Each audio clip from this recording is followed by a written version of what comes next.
Good afternoon. It's 3:02. I'm Joseph Bonanno, live from the 104.5 The Zone Circus Sports at the Mid-Kentucky Downs Studios. Today, round 2 of the Masters Tournament is underway. As we take a look at the scoreboard, currently Rory McIlroy is leading the way down under 7 through 8. Justin Rose, Patrick Reed right behind him, both tied at under 5. In NFL news today, Adam Schefter reported that the Colts granted cornerback Kenny Moore's request to seek a trade. They will pursue options for him in the trade market. Moore has been in Indy since 2017 and made the Pro Bowl in 2021. He's one of the top slot corners in the league. In college hoops news, Michigan guard and Final Four most outstanding player Elliot Cadeau reached a new deal to return to Ann Arbor for his senior season, while Kentucky transfer guard Denzel Aberdeen has committed to Florida, where he played the first 3 years of his career. Aberdeen is seeking a 5th year of eligibility. For your foundation repair, whatever it needs, you need to visit USSTN.com. Bringing you at once on your home for the Titans and Balls. This is 104.5 The Zone.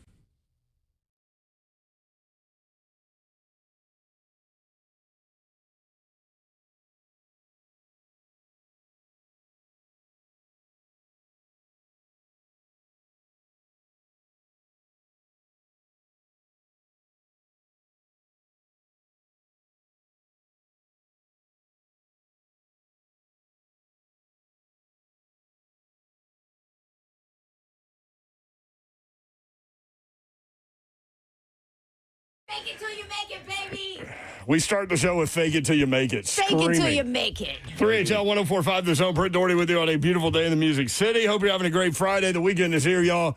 And we're going to have fun today, man. I'm telling you. What up, party people? I mean, what day do we not have fun on this show? I know, but it's a Friday. It is a Friday. Get It's in my beautiful blood. outside. Don Davenport and Ron Slayer here. What up, baby? Hit them together. Hit them together, Zev. Yeah, come on, Zev. You see how we rolling? I love You it. see, when we come in rolling like this, Zev, just hit it, you know what I mean, and get on out of there. Okay, that's enough. That was really bad. That kind of gives me That was bad. anxiety. Yesterday was great, however you did it.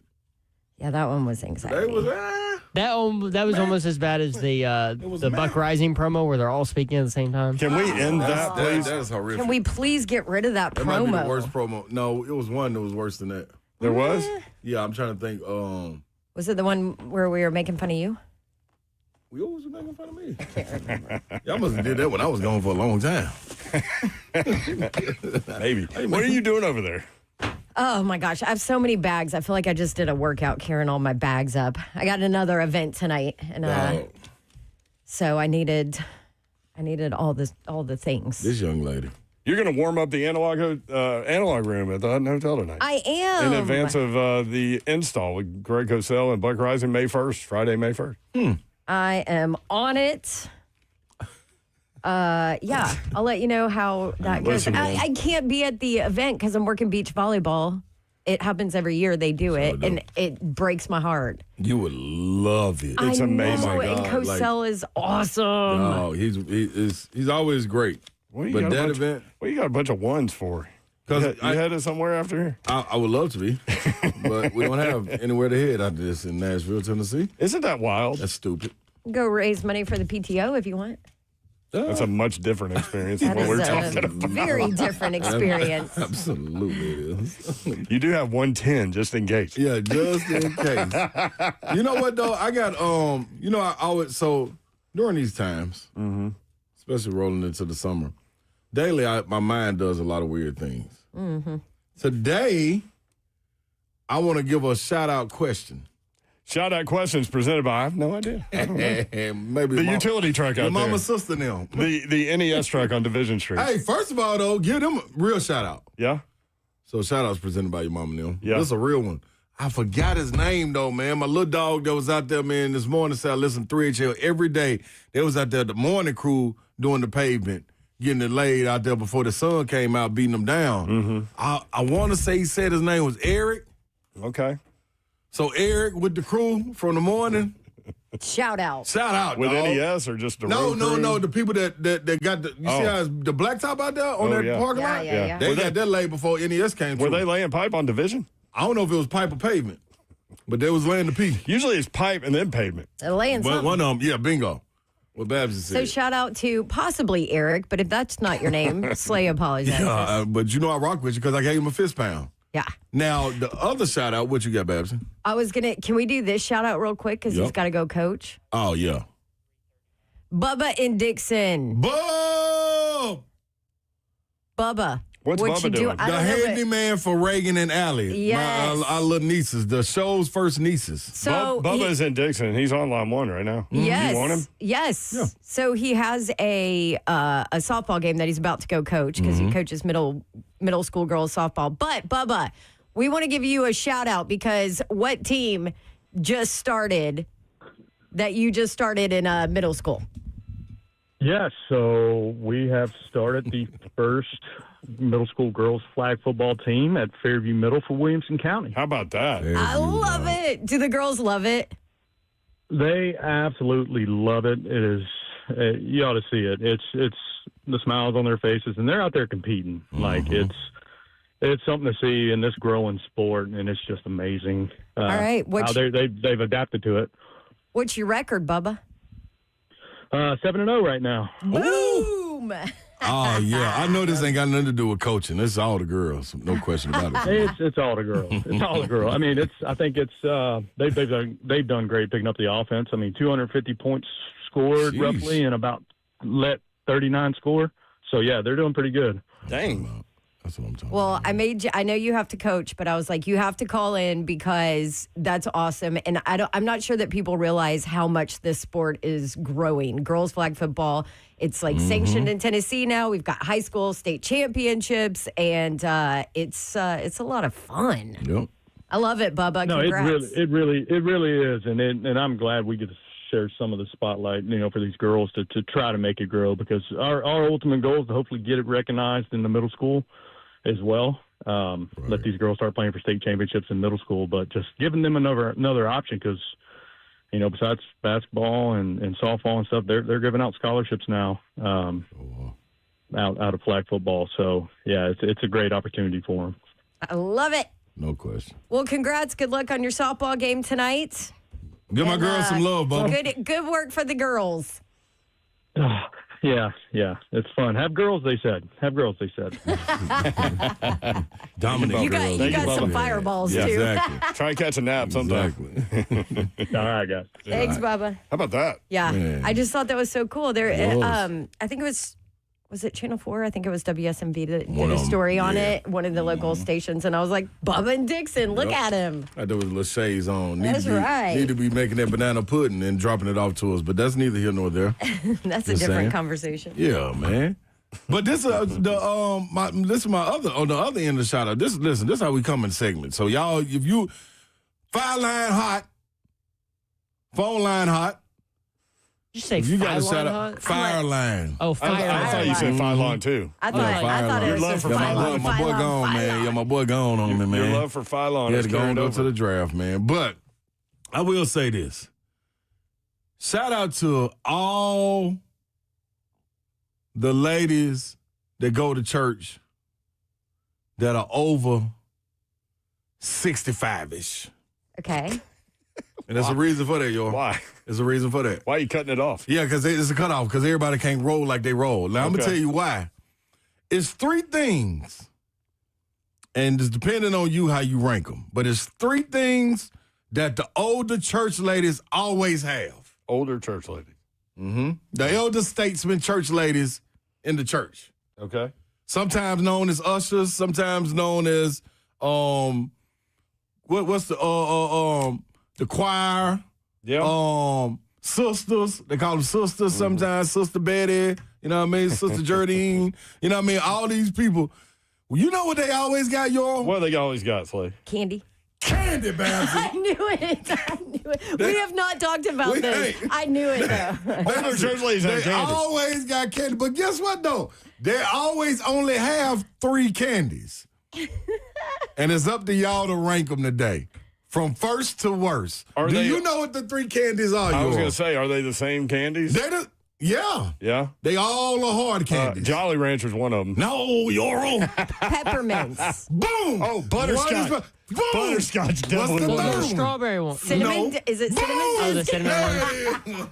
That didn't take us long. Peppermint, butterscotch, and cinnamon candies. I say that because I got some cinnamon candies. Those are my favorite. I love them. I know. Dude, like, hey, Like man. kids forgot about nowadays those. are like, Down what to is the this budget. crap? I forgot about those things. Where do you get that? Man, you can get them at the Family Dollars. These was at Walmart. Like, you just got to go searching for them because they ain't just here well. But shout out to the ladies, man, because they come through with them candies. Hey, man, I used to get one. I had to stop getting the peppermint because after church, I would choke on it like religiously. No pun intended. Every single time. A peppermint. Do I you don't know have how. to ask for the candy, or do they just give them to you? No, it's like they always was sneaking it like they were drug dealers in church.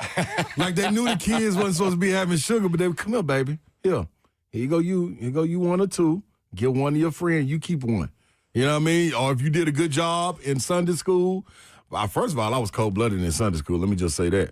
But I would always get the peppermint or the cinnamon. I would leave the butterscotch. So my ranking is cinnamon, then the peppermint, butterscotch last. I mean, like if butterscotch you is gotta because get it. they like them. Yeah, I hate it Because they older yellow people butterscotch. love butterscotch. They do. Yeah, I They don't know what it is. There's something in them. When we go to the home, we gonna be eating butterscotch. we gonna have to because that's like mandatory, I think.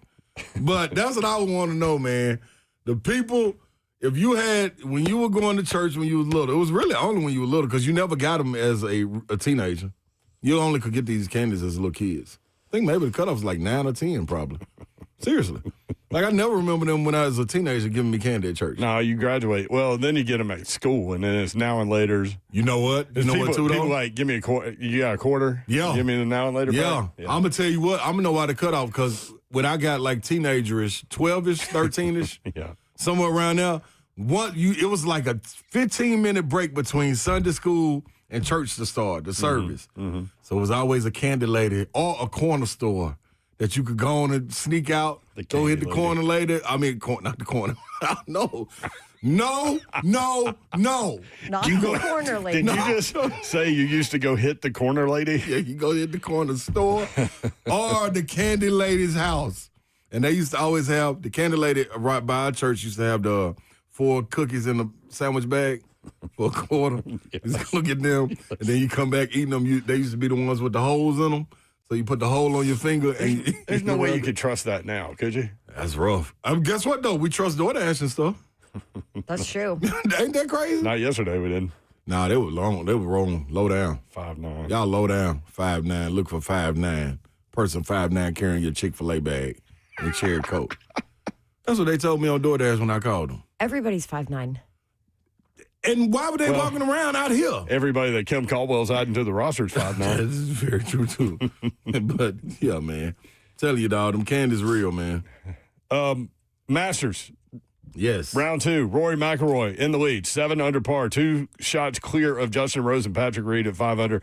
We'll talk about it a little later. I think Virgil Herring is going to hop on to talk about what he's seen and what he expects to see this weekend with the 2026 Masters. He has been the coach of Jackson Harrington, who plays golf at Tennessee and is from Dixon. He's playing the Masters. Incredible opportunity for him. 4 over yesterday. He's 4 over today, so he's not going to make the cut. But what an unbelievable opportunity for him to go see that course and experience that as he begins his career. We'll talk with him. When we come back, though, if y'all haven't heard Mike Detillier on 3HL, It's going to be good. you need to. Quarterback. I mean, His quarterback right here. deep Cajun accent, which sounds nothing like what Babs just did. I thought it was good. I liked it. He'll break it down. And Detillier is going to do 2 segments. So we'll get into a lot of things with him. He produced and wrote the M&D draft report for decades. Does radio in New Orleans now. But Mike Detillier next. Stay tuned. 3HL 104.5 The Zone.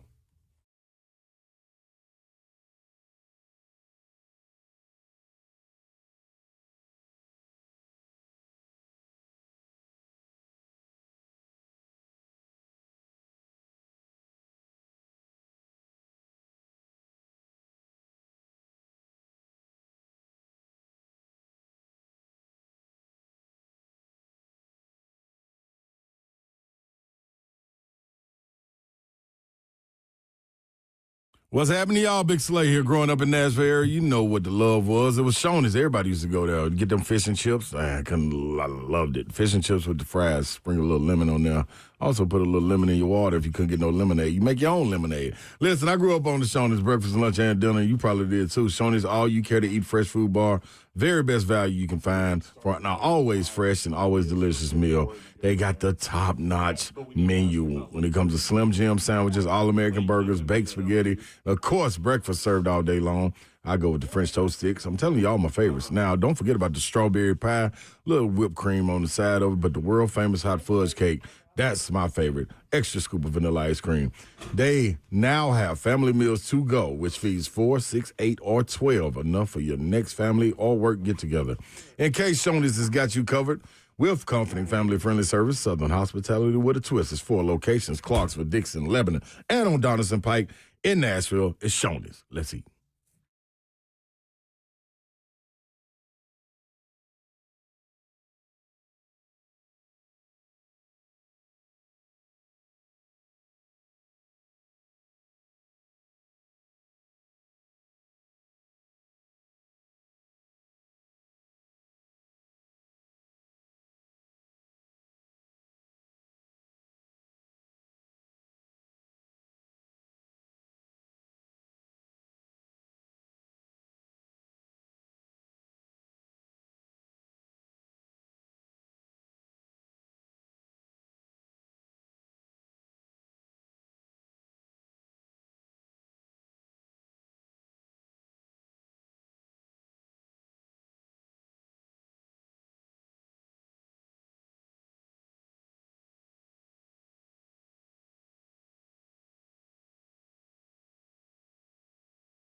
3HL 104.5, The Zone. Britt Doherty, Don Davenport, Ron Slay, the executive producer of 3HL is F-Dog. What up? How'd your visit with Ramon and Will go this morning? It was good, man. Oh, another shout out, man. Shout out to Zach Lyons. Oh, yeah? Dog, he was here with Ramon and Will in the morning and cover 2. Yeah, he did 6 hours. Good job, Zach. Salute. See, Alabama people aren't that bad. No, they're not. I think we've all done that with that show, though. Yep. How are you? No, we did 7 because we always came and did our show. Yeah. How are you feeling this morning after a rally on the runway last night, Slay Dog? Man, listen.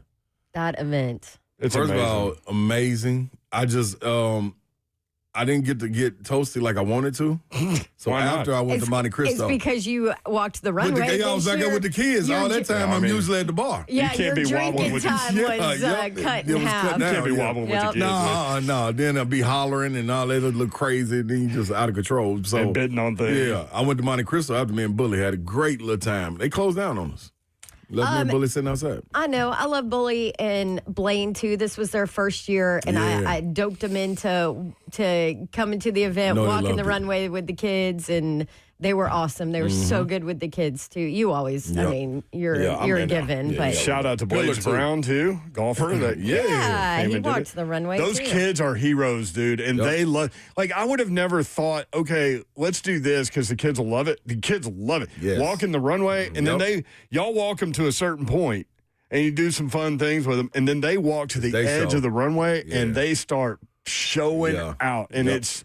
I They're mean, so it makes adorable. you laugh and cry and all of those Yeah. things. I like being back there in the back with the kids. They're 'cause battling cancer. It's less pediatric than cancer. It's less than an emotional roller coaster back there because they are having a ball. They like you look playing forward to this basketball, event. passing, Yeah. doing tricks, everything. Backstage is phenomenal. We'll talk more about it a little bit later. Keith Bullock's going to, I was talking with him, he's going to come in studio next Friday, I think. Yay. To talk about the NFL draft. So we'll do that right now, too. Our friend down in New Orleans, Mike Detillier, joins us now. Writer, producer of the M&D Draft Report for decades, does radio in New Orleans. Mike, what's up? How are you, man? I'm doing just fine, thank you. Detillier. Yeah. How are you? How are you? I always get excited when you come on, and every time somebody says your name, I always say quarterback, like you say quarterback. Quarterback. Yeah. We'll talk about the quarterbacks in a little bit, but let's start with like the 4 or 5 guys that could be the obvious selection if the Titans stay at 4. And let's start with Jeremiah Love. Obviously, a lot of talk about him going to the Titans at 4. Is that too high for a running back? How do you grade this prospect? He would be my second-ranked prospect, if I had a board up and down, which I did it for 39 years. So I would always have my big board and, it's up and down. And then I would go horizontal with it depending on team needs for a respective club. So he would be number 2 for me. Arvell Reese would be number 1. Okay. Not only for what he's done, but what he can do. Yeah. Because, this is what the NFL is all about, right? It's about not what you did in college, and I do pay a lot of attention to that because of the fact very few guys that have made it in the NFL weren't productive at the college level. There's always exceptions to the rule, but you better be pretty doggone good in college. Don't think that all of a sudden the light's going to come on for you. And so when I look at Jeremiah Love, I think about 2006 with Sean Payton. And, that was a crazy situation here because of what, city of New Orleans, everything was going through after Katrina. And then Coach Payton comes in, and then, you sign, at that time, Drew Brees. And you didn't know if Drew could come back and play or not because of the major shoulder injury. And then the day before the draft, Charlie Casserly, who was then the general manager of the Houston Texans, announces that we're going to pick Mario Williams from North Carolina State. And Reggie Bush, at the 2 spot. Reggie didn't want to come here at first. And Sean told him it didn't matter if he wanted to come here or not. That was going to be the pick. And he told it to him in a little bit more explicit terms than that. But and talking to Coach Payton throughout the years when he was here about it, he would always bring up, we looked at other positions like A.J. Hawk, and we looked at the quarterback position because Matt Leinart and Vince Young and Jay Cutler were there. We're looking at offensive linemen also because it's a total rebuild for this team. But he said, I got back to I wanted someone, even though our offensive line wasn't set, I wanted someone that could, one, take some pressure off of Drew Brees, but that was a playmaker, a deluxe playmaker as a runner and a receiver. I think the same way about Jeremiah Love. He is exactly like that, and for me, he's sort of a combination Bijan Robinson, Reggie Bush. And that, if you kind of combine their strengths, that's what he is as a runner, but also, too, in the way the game is played today, his ability to catch the ball so cleanly coming out of the backfield. And I've talked to, some coaches who don't have a prayer to get him. I mean, they're picking way down the line, and their deal is put him in the slot and say, I want to see you one-on-one cover him. And what it can do coming out of the backfield and also on the deeper passes. And he's such a clean prospect as a player, and doing research on him through his coaches at Notre Dame, people that have went up against him and have coached him. They just talk about his character and his work ethic at the highest level. So he would be difficult for me to pass on. And the fact that, even back in 2006, think about with the Saints, they had Deuce McAllister here. Yeah, that's right. Deuce. And love that dude. Deuce is loose. Yeah, and you think about, man, they had that backfield, 1-2 with Reggie and Deuce, and in 1 year went from one of the worst teams in the NFL to one game away from playing in the Super Bowl. They lost to the Bears in the NFC Championship game. It was the best coaching job Peyton ever did here in New Orleans, even more so than the 2009 team that won it all. Jeremiah Love would be difficult for me to pass on because he is a deluxe weapon for you as a runner, as a receiver, and he gives some pressure points taking off of Cam Ward that he doesn't have to be great every play. And I always believe that, and this year there are a lot of receivers. But is there that star guy there? No, it's deep, but... It's deep, but I agree. Yeah. But is there the star receiver there? I know one thing, Jeremiah Smith ain't in this class, so, if he was, then that's a different question. There are good receivers in this draft class. I think you can get them down the line. But Love would be difficult for me to pass on. The other guy I certainly would give a lot of consideration to is Reuben Bain Jr. And I get it, all this arm stuff, and he would be an outlier because of that. All I know is, it scares me, Detillier. It scares me. Like, I don't want the Titans to take him because he's at that bottom threshold of arm length. Dawn, I get it. And that is, I think, the big debate. Because you know what? If he had a regular size wingspan, we wouldn't even have this conversation. Nope. Yeah. I don't think any of us would be talking about it. But we do now, and for teams picking 4th, 5th, 6th, 7th, I think, that's going to be a big debate there on exactly kind of how you want to handle it. All I know is in watching the game against Ohio State, and then you watched him against Indiana, he was the best player out on the field. The best. He was kicking ass and taking names every play. He is a power player, and he is pedal to the metal on every play. He does not let up. And his pursuit skills, he's relentless there. He's a good technician. Also, you can see the way he kind of gets into your body and gets you out of the way, and then he's off after that.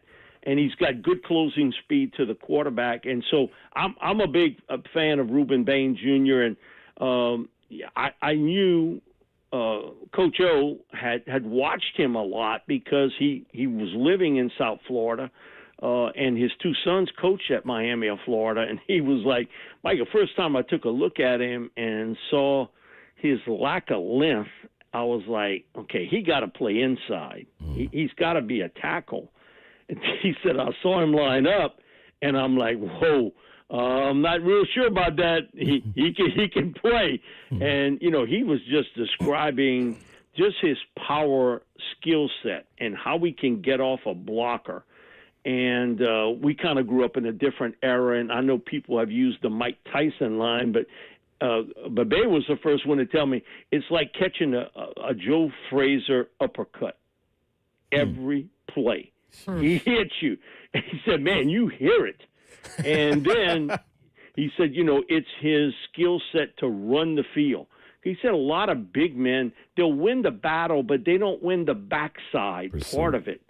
And his influence on some plays also is certainly there. So for me, it would come down to Reuben Bain Jr. and Jeremiah Love, but I could not pass up Love at that point. I think it is still you win up front in the trenches, but when you have a deluxe playmaker, and Saleh saw that in San Francisco with Christian McCaffrey. Yeah. What he did for that football team as a runner and a receiver, he'd be very, very difficult for me to pass on.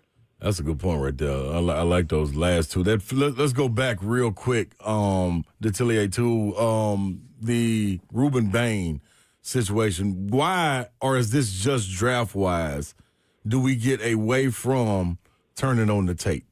I don't know. I have no idea because now it's analytics. Yeah. And that what that was used years ago. They called it data. Now they got a better word for it, analytics. So now we got 10,000 analytic junkies out there. They can't tell you if he can play. Yeah. And I'll never forget this. This is 1987. Jim Finks was the general manager of the Saints. He was the guy that built the Vikings of the late 60s and 70s and then built the Bears of the 80s. He built it for Iron Mike to roll with it. And he would always tell me, he was like, hey, kid, he always had that gory in his mouth, that cigarette. Man, he'd blow that smoke at you. And he was like, let me tell you something, kid. He said, don't ever fall in love with the athlete. Fall in love with the football player. Mm. I still think about that today. And he said, that tape don't lie. What you seeing, that tape don't lie. But he said, you can get caught up in the minutia. And back then, you understand that, the data was somewhat there, part of it. But for them, it was almost like a little bit of a gut feeling about a player. And the combines, they were all separated. I got friends of mine. John Forkay is one of them. John went to 4. They threw you all over the country going to different combines. And he was like, man, don't fall in love with that combine stuff. Because he said it doesn't tell you the most important question you have about a player. Can he play football? Mike, are you a little fearful if the Titans were to draft Jeremiah Love with what's going on as far as the offensive line not being complete, stunting his growth, or is he just that dynamic where this could be a situation where he helps who's in front of him? Is he that dynamic walking into the NFL? It's a good question, but I would not be fearful to take him because my offensive line is not completely set. I would not because he's a special player. Yeah. Very special football player. And what he can do now in a game of basketball chess on a football field. Because basically that's what you have today. People moving around, you trying to get a mismatch. And I go back, I throw it back to Peyton here in 2006. A big man in the slot had never been done in the NFL. It was always a smaller receiver in the slot. And Coach Payton came up with the idea, I'm going to put Marcus Colston, all 6'4.5" of him in the slot. And I want to see how teams react to that. and they didn't react real well to it because they couldn't cover him. They had some difficulties, and he was like, okay, I didn't reinvent the wheel. It was just an idea that most of the third corners were 5'9", 5'10" guys. Mm-hmm. Now I got a 6'4" four and a half guy going up against him. Okay, good luck trying. And even if the pass is not right on line, he's going to make that play and make that catch. And I think we kind of overthink things, maybe a little bit about players. What if he doesn't have what he needs to have up front? And all this stuff about premium players, and I think in today's game, you want to have the quarterback in place. You want to have the left tackle. You want to have the pass rusher. You want to have that really good cover corner. But every year there's a little bit of a twist to it. Can't tell me the Seattle Seahawks defense would have been as good without Nick Emmanwori. Look what he did in that defense. So now what's going to happen in this draft class? Probably 3 safeties get picked in round 1, and probably another 3 in the second round. You can see what it does. This is a copycat league. And now what's happening with the slot receiver now, college and pro? I put my best receiver in the slot. And so I got to talk to Brandon Staley about it when, the Saints defensive coordinator was like, yeah, it's a bit of a dilemma. You know why? I got a $32 million receiver going up against a $3 million corner. If I don't switch, I got to put my best cover guy inside on third down. It's just the chess pieces being moved across the college football world and also pro football world. We've seen it now quite a bit at the collegiate level. I watched it. Lane Kiffin did it for so many years at Ole Miss in trying to get a mismatch. And I'm sure he'll do the exact same thing here at LSU. Yeah, we're going to talk about Lane Kiffin. Mike Detillier with us down in New Orleans. We'll continue this discussion. You said Arvell Reese, your number one player. We'll ask why when we come back. Thank you for being with us, Mike. One more segment with Mike Detillier coming up next, 3HL.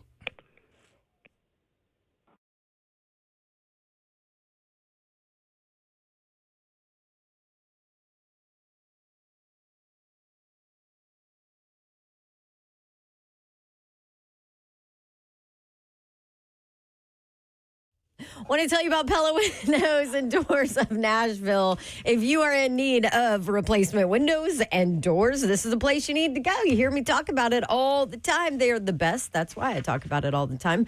And I found out they were the best way before I even started talking about them on this radio station. So I had to replace all the windows and doors in my rental property. And we needed to replace some of the downstairs windows in our home. And so I found Pella. I fell in love with the people. I loved their guarantees and their lifetime warranties on their products, and then the 10-year labor warranty that they back up their work with on top of that. I loved all of that and loved using them. So you can do the same too. If you want to schedule a consultation, they'll give you a free one. And you can tell them, heard about you from Dawn on 3HL. So give me that Dawn deal you got going on. For the month of April, 55% off Pella certified labor and 0% APR for 24 months, plus an additional 5% off of materials. You want to schedule the consultation? Easy to do. Go online. The website, PellaNashville.com. BuddyAllenFloorandHome.com, built on tradition, designed for the way you live today. Buddy Allen Floor and Home, Nashville OG company here, man. They used to do commercials. I'd see them on the Ralph Emery show when I was a kid. So very proud to talk about this incredible company. BuddyAllenFloorandHome.com, the website. They're in Donaldson, 2405 Lebanon Pike, 615-883-3289. Now through April 20th with approved credit, get 0 interest for 18 months and up to $1,000 off. Buddy Allen doesn't just sew carpet. They make floor covering, kitchen, and bath projects simple. From imagination to installation.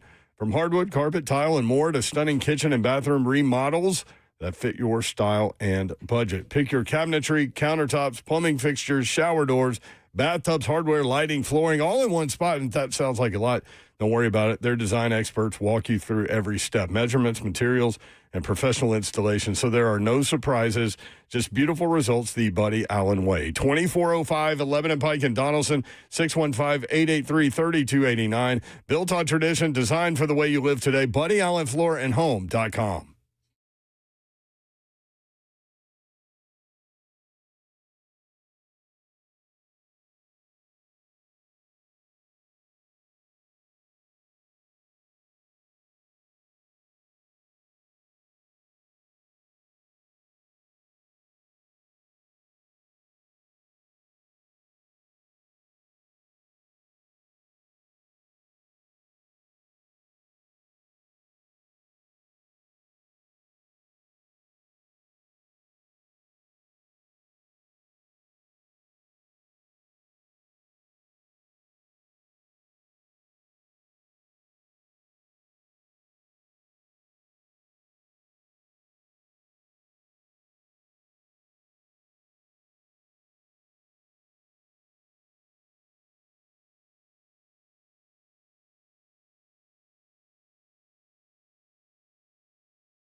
$3HL 104.5 The Zone. Britt Doherty, Don Davenport, Ron Slay, visiting with Mike Detillier, talking about the NFL draft. And Mike, you mentioned Jeremiah Love, your second best player on your board. Arvell Reese, you said number one.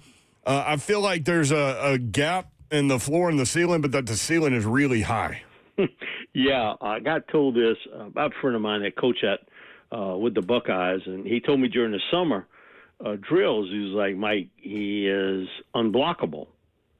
We've had to pull him from some drills because he was making us look really bad on the offensive side of the ball.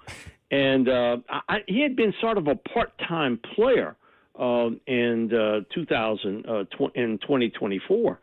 And then, I went back and watched the film on him and everything, and you could see, man, his size, his speed, his athleticism. And I said, are you guys going to rush him? He was like, no. I said, what?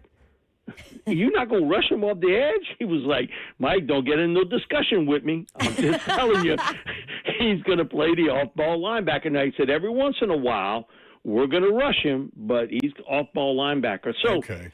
I'm doing pregame for LSU. That's interesting. And I bring up the fact, Ohio State, when you watch him this year, watch Arvell Reese. And I get people calling me up and texting about, who is Arvell Reese? I've never heard of this guy before. Well, after the first game, I didn't get any more of those texts or calls.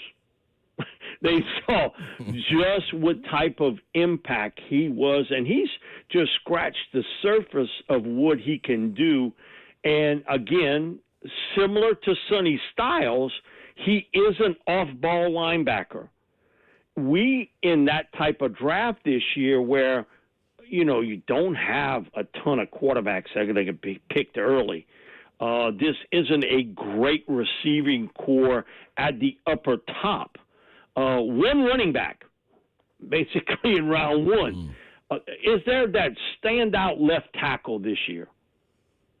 You would say no. There's guys with talent and potential. And I love Caden Proctor. I did a camp with him. He was leaving high school from his sophomore to his junior year. We put him on the scale. He went 344. And I'm like, good gracious. And he looked almost skinny at that time at 344. And then I see weighed in at 353 at his pro day, and I'm like, wait a minute. That's probably the least he's weighed since he weighed in with us going into his junior year. And you look at that and say, Reese has got so much talent. He was productive in what they asked him to do. He was a play manipulator. And, man, he's going to be difficult if you shoot him off the edge. His closing speed, and you can see it when he's tracking down running backs from the backside, is fast. And there was one game, the running back gets the pitch, and he takes off the other way. And Reese is in pursuit. He's going to cut it back, and he almost stares Reese in the face, and Reese just levels him on the play. And you're like, whoa. That guy has got talent, and he's also got that potential to really raise the level here as a player. And I think the world of Orville Reese, and his mindset is he knows he's a good player. He also knows there is ceiling he hasn't even put paint on the brush for. Oh, wow. Mike Detillier with us at Mike Detillier on X. Mike, receiver, Cardell Tate, a guy that just kind of gets lost in the mix, or do you have one that you think should be top tier but not maybe mentioned right now? I like Cornell Tate. I think he's the top receiver in this draft class. He's got size. He's got length. He works the chalk really well. He's very good at contested catches, really strong hands. He's not afraid to go over the middle. Do I want him running anchor on my 4x400-meter relay team? No. But I ain't putting together a track team. It's a football team. Yeah. The other part about it is this. He's never been the number one guy. That Jeremiah guy's been the number one guy. Yeah. It doesn't matter who's on the other side. He's the one. But, man, he's got so much ability. He understands what he does very well. He's a very crisp route runner. I'm a big fan of Mekhi Lemon. I think you got to play him in the slot. That's where he's best. And he'll corkscrew you into the ground. He is really one of the better route runners in this draft class. He's not the biggest guy. And he's no speedster. But, man, he can make some big plays. And you saw it last year with USC with a young quarterback. And he was almost telling him, hey, trust me. Throw me the ball. I'm going to make you look good, kid. Just throw it to me. And when he started doing it, they really hit pretty well. I'm a big fan of Jordan Tyson, but I'd be scared to death to pick him if I had a top 15 pick. With all those injuries, that is something, doing this now over 40 years, that hangs with you. If you've got that many injuries for that period of time, and he still isn't back from the hamstring that he pulled in, late November or late October, Good gracious, that's a long time. I'd be fearful for that. And now we've seen two other receivers kind of close the gap on him.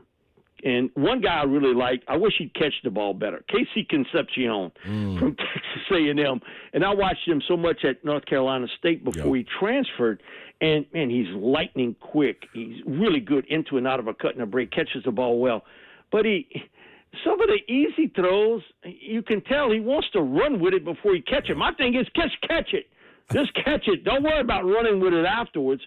And then Cooper from Indiana, who I think he might be a wild card pick as a top 20 selection.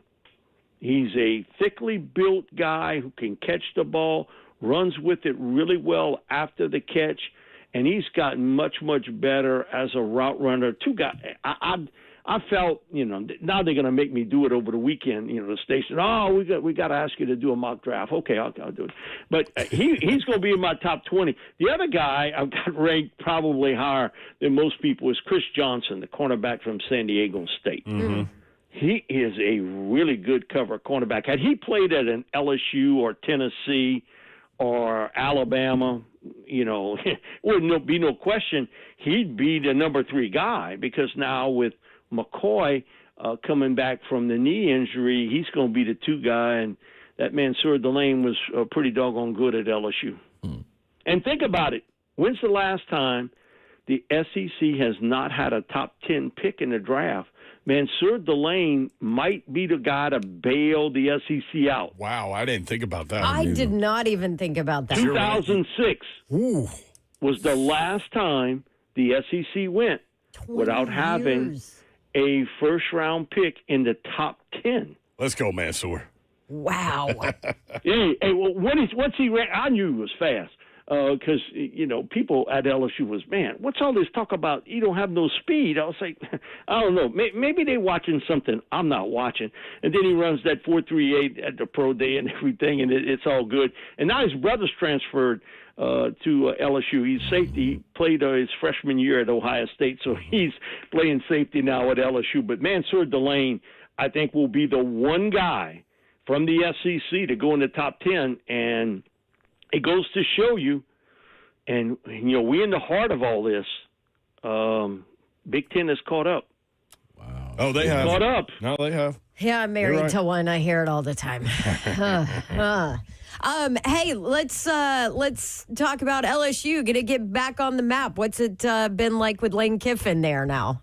It's been an adventure. I've had people that have covered him at Ole Miss to tell me, Mike, he rarely gives press conferences. He doesn't like to talk to the media. Now he's been pretty open. He's hit every damn parade. I think from the time he's come in here, he's on a float somewhere. That's right. And every event he's at, he does a weekly press conference, which surprised me because that's not what I was told he did at Tennessee and at Ole Miss and at USC. And so he's been much more accommodable to people in the media.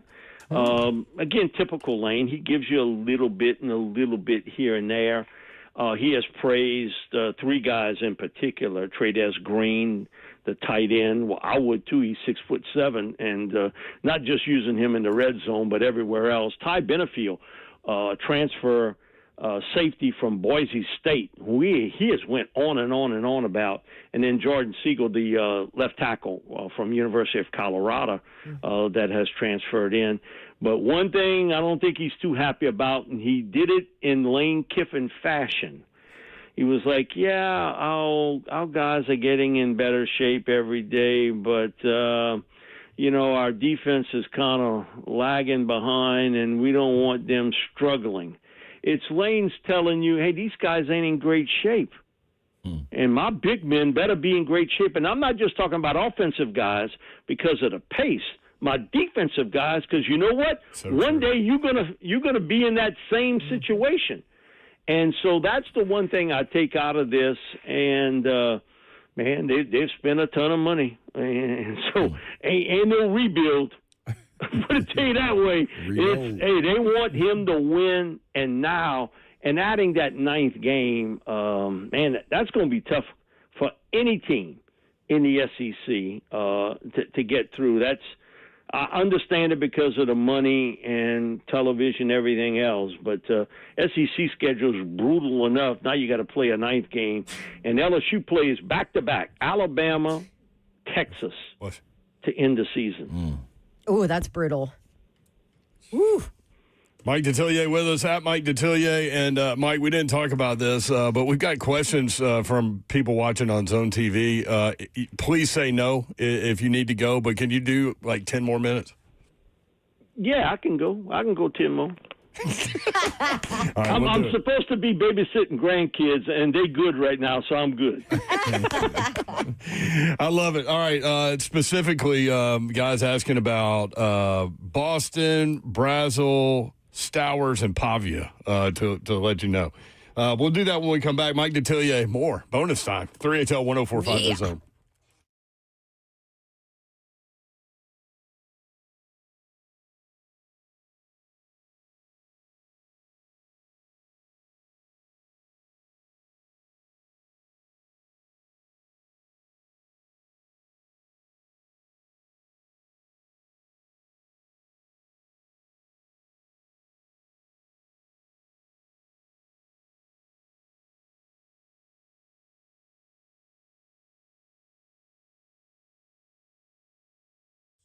Are you a startup, an entrepreneur, or a growing small business? Finding the right workspace should not mean settling for a noisy, cookie-cutter co-working space.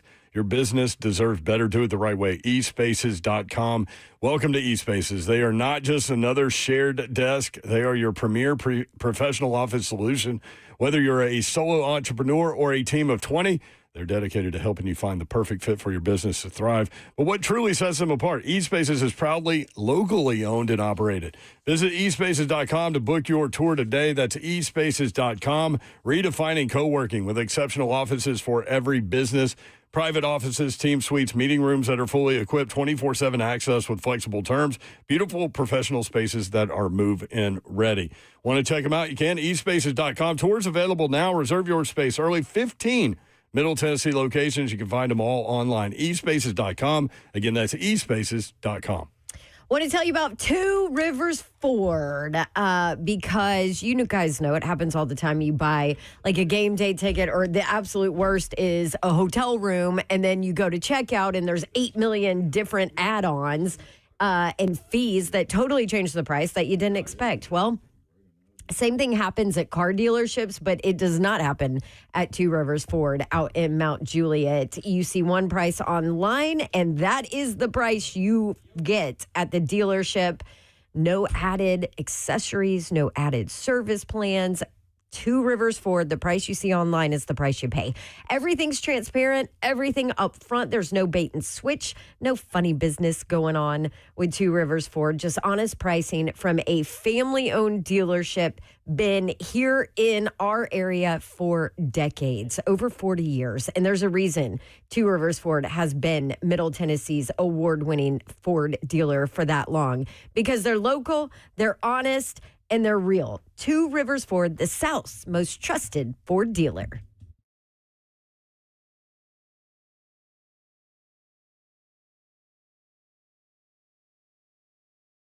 This is a different court, Blair.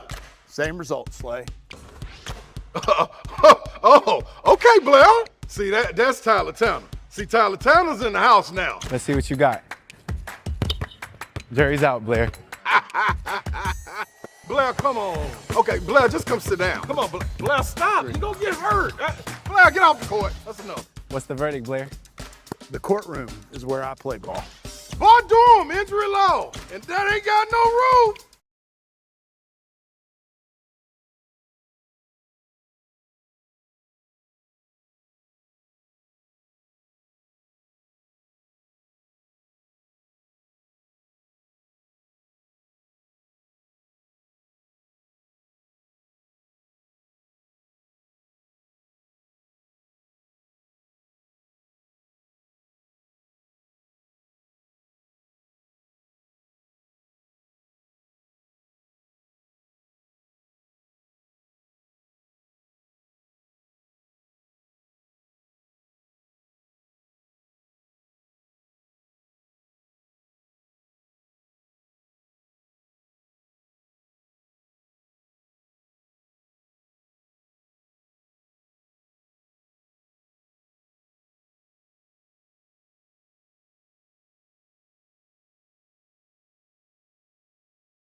Good afternoon. It's 4:04. Joseph Bonanno live from the 104.5 The Zone Circus Sports at the Mid-Kentucky Downs Studios. Taking a look at the Masters leaderboard through the second round. Patrick Reed and Rory McIlroy tied at 6 under with Justin Rose in third place at 5 under, tied with a couple other guys, Rayton and Day. In NFL news today, the Colts granted cornerback Kenny Moore's request to seek a trade. The Packers are trading wide receiver Dontavian Wicks to the Eagles in exchange for a 2026 fifth-round pick and a 2027 sixth-rounder. Wicks will sign a one-year, $12.5 million extension with Philadelphia. And the Falcons are picking up Bijan Robinson's fifth-year option. And in college hoops, Kentucky transfer guard Denzel Aberdeen has committed to Florida, where he played the first 3 years of his career as a senior and is seeking to find a fifth season of eligibility. For our foundation repair, whatever it needs, you need to visit USSTN.com. Bringing news at once on your home for the Titans and Balls. This is 104.5 The Zone.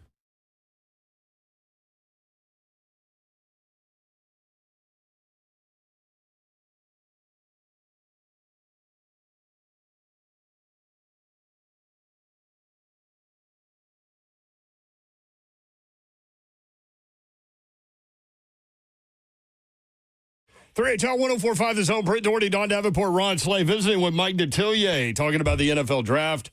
Our buddy down in New Orleans, at Mike Detillier on X. What do you do with Eli Stowers, Mike? I saw a rap sheet said that he's talked to some teams that have him listed as a wide receiver prospect. Unbelievable combine numbers. What do you do with him? He's a flex tight end for me. I want that mismatch.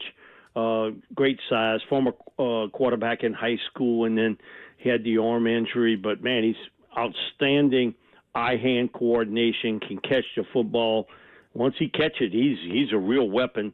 And I could see him flanked outside, partially as a receiver, but really he's going to make his money as a flex tight end. And we see him now. I do 5 camps here. And now all these 6'4" guys, 6'3", 6'4", 6'5", you question him about, you play on defense, son? He was like, oh no sir, I'll play receiver or tight end. That's not going to end.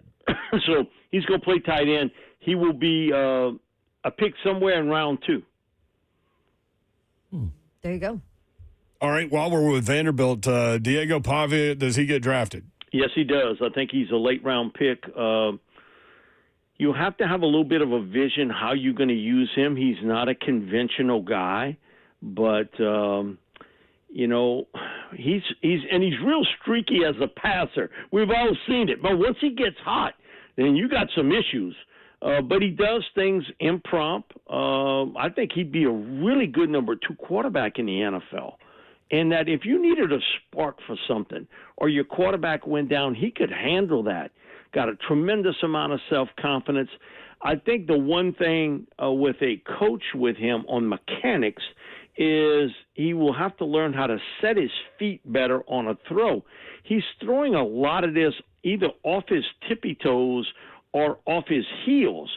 You want to see him set. Peyton Manning goes crazy at the Manning Passing Academy about set your feet and make the throw. Well, with Pavia, a lot of plays, it's impromptu, and he's making plays, nothing set, but somebody's going to take him, and boy, as a gadget player, short yardage, red zone, they'll find a place for him in the National Football League. And yes, I do think he goes in day 3, and I wouldn't be surprised, late 5th, 6th round for Pavia. Mike Detillier with us. Mike Detillier. Chris Brazzell, Tennessee wide receiver, big, tall guy, ran a really fast 40 time at the combine. What is he? I think he goes late in round 2 or very early in round 3. Here's the crazy part about Chris. I scouted his dad coming out of Angelo State in 1998, I think it was, when he came out. I was engineering back then, and I did it for quite a while afterwards. But so he signs up with Tulane, And, his dad comes in, we sort of knew one another, and we start talking and everything. And it was, you look at it now, I'm seeing grandsons and sons and that sort of thing. But Chris, tall, very linear player, catches the ball much better than what he did early in his career at Tulane. Now, he's got speed. That didn't surprise me. He was jet fast. With him, he's going to have to get better as a route runner. And I see a lot of guys who are built like him and have speed. And sometimes he comes to a real hard hit the brakes before he can make that cut and that break on a pattern. He'll have to get better with that. I think that you can better yourself at the pro level. But he's a big play guy, and he's tremendous run after catch ability. Route running, he'll need a little bit of work there. And I think he may get caught here in this cycle in round 2 of linebackers, edge rushers, offensive linemen that may push some of these receivers down a little bit, and I think he might be one of them. Because there's so many of them. There's so many of them. Yeah. You say, you know what, I can get a guy in the 3rd round. Yeah. But, man, I'm a big fan of Chris Brazel, and he was an outstanding player for the Green Wave, and certainly last year, man, he showed up big for University of Tennessee. Mike, thoughts on a guy like Sonny Styles, where he can go? I heard you talk about Arvell Reese, but with Sonny Styles, almost carbon copy as far as build and everything. Genetics. I hate to say it again, but I did scout his dad. Wow. So it's getting to be repetitive with that genetic part of things. No, he's a lot bigger than his pop, man. And, when you look at him as an off-ball linebacker, he's intelligent, very instinctive, fills the hole really well, a very sure open field tackler. He's gotten better in the coverage part of the game.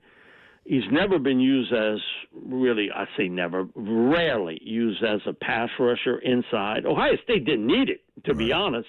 Not when you got that guy, Caden McDaniel, inside. He kind of blew everything up. But I think he's a top 5 pick.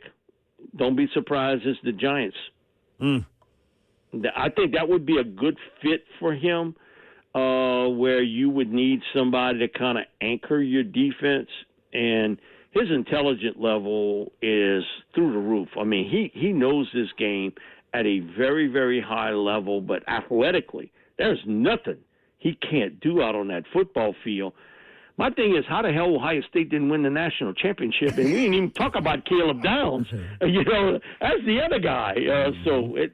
But I do think he ends up probably going with the Giants. If not, to me, the Commanders would also be a spot for him where they need a young anchor. They need a young anchor in the middle, and he would give them that. Let me hit another guy you might have scouted his dad, Denzel Boston. Yeah. Yes. Yes, indeed. Now, he's not as yoked as Pop was, but, man, he's pieced together now. Big physical receiver. He's a power player to run through press coverage. He doesn't get caught in a lot of the minutia a lot of smaller receivers have. He's gotten much better as a route runner. Contested catches is really good for him. He can get up there and he can make that contested catch. And some of the passes thrown to him last year, they weren't on target, and he made great catches with it. I think he ends up going anywhere from 19 to 24 in round 1. But he is a really talented receiver, and I would say he's the power player. When you look at the receivers that'll go in round 1, he's the one power guy that you throw it up there, and if you're a corner, he's going to outmaneuver and outpower you to catch the football, and then he's a load to bring down once he gets out into the open field. And very good red zone, short yardage receiver. The one upper echelon guy that could be there at 4 that we didn't talk about is David Bailey, and I've got CBS Sports pulled up right now, and they have him as their 20th best player in the draft. What? Right? Oh, my gosh. I take it you don't agree. Who the hell put David Bailey at 20? And you shouldn't be doing this if that's the case. That's all I can tell you.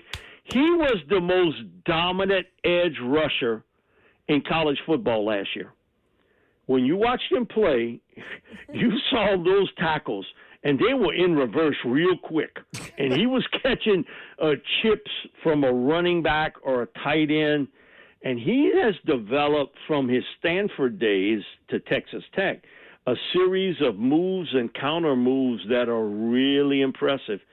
You know who he reminds me a lot of? Pat Swilling, who played with the Saints Zone Patrol guy. They built similar. I brought it up to Pat because we did a remote together, and he was like, Mike, I haven't watched him play. Then he watched me, he texted me, whoa. He does look a lot like me. You look at that size, his ability to shoot off the edge, and then he gets that hard inside move. His closing speed's outstanding, and he plays with a really high edge. He's coming to play, and he's going to bring it to you each and every play. And you think about the blowout loss, and, you know, the playoffs, that was one guy every play he was around, and that was David Bailey.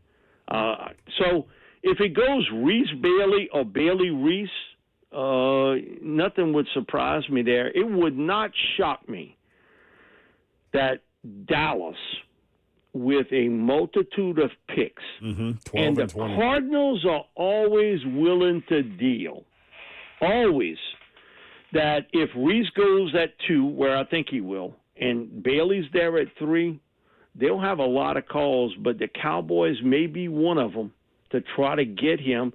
And no matter what Jerry wants to say, he wants to replace Micah Parsons For sure. with somebody that's similar. So he can say he did it, and he's the smart guy in the room and all those things. Whew, I mean, he really, hey, listen, you ain't getting into Stanford with no expired driver's license. I mean, he knows his stuff. And football smarts, he gets it too. And it's just his length, his ability to run the field, but he's got a knack for setting you up and then making a move, counter move to beat you. You don't see that a lot at the collegiate level. You don't see a lot of it, how he does it, but he does it really, really well. Man, I'm glad you brought up Swilling. That reminds me that what was it, the early 90s with him and Ricky Jackson and Sam Mills? And Vaughn Johnson. And Vaughn Johnson. Man, those 4 guys, they'll never see, you know, and we do stuff with Ricky and Pat quite a bit. God bless him, you know, Sam passed away, and then Vaughn a couple years back. But you'll never see 4 guys on one team that good again. One, you couldn't pay them. Yeah.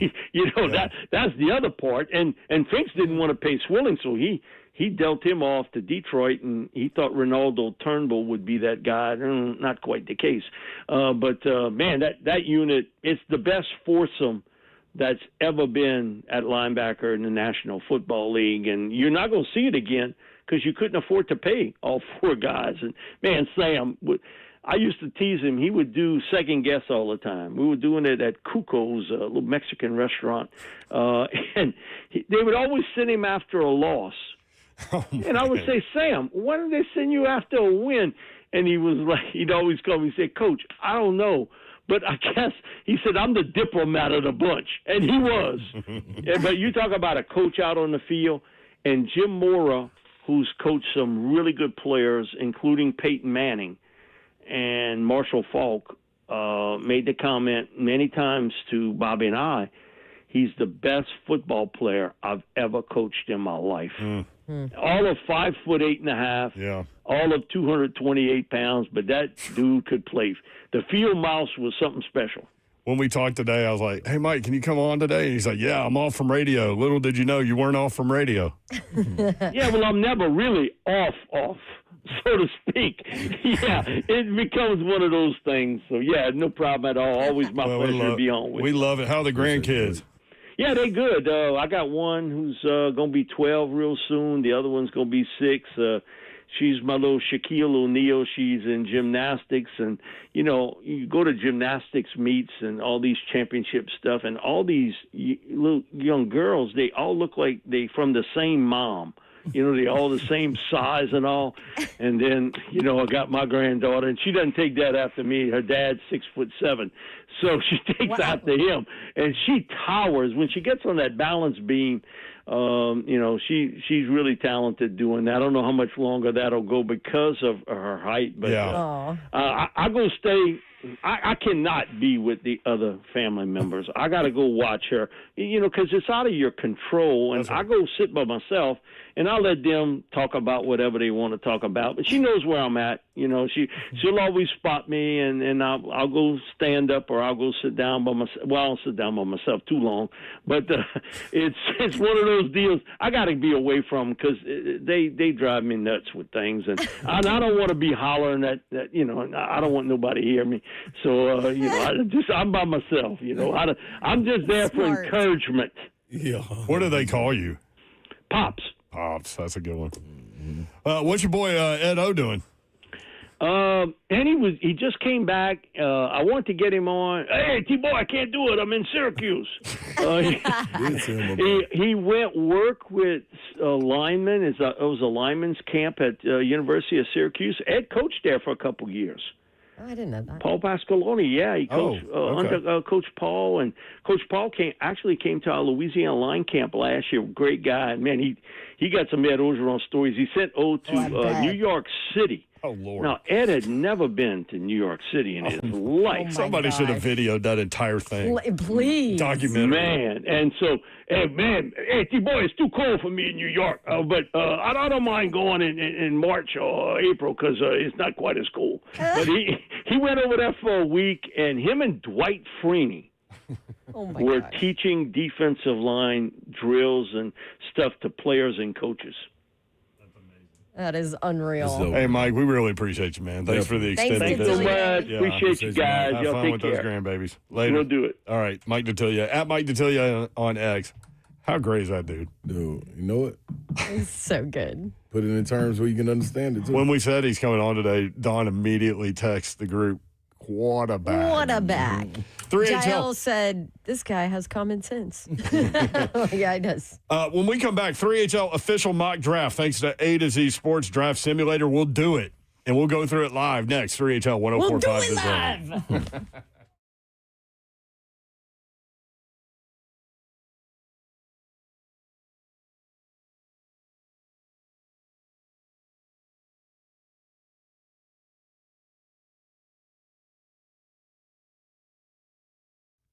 What's happening, people? Big Slay here. And this April, in celebration of Autism Awareness Month, Vita Nova Stem Cell Professionals, they're stepping up in a big way for families right here in Middle Tennessee.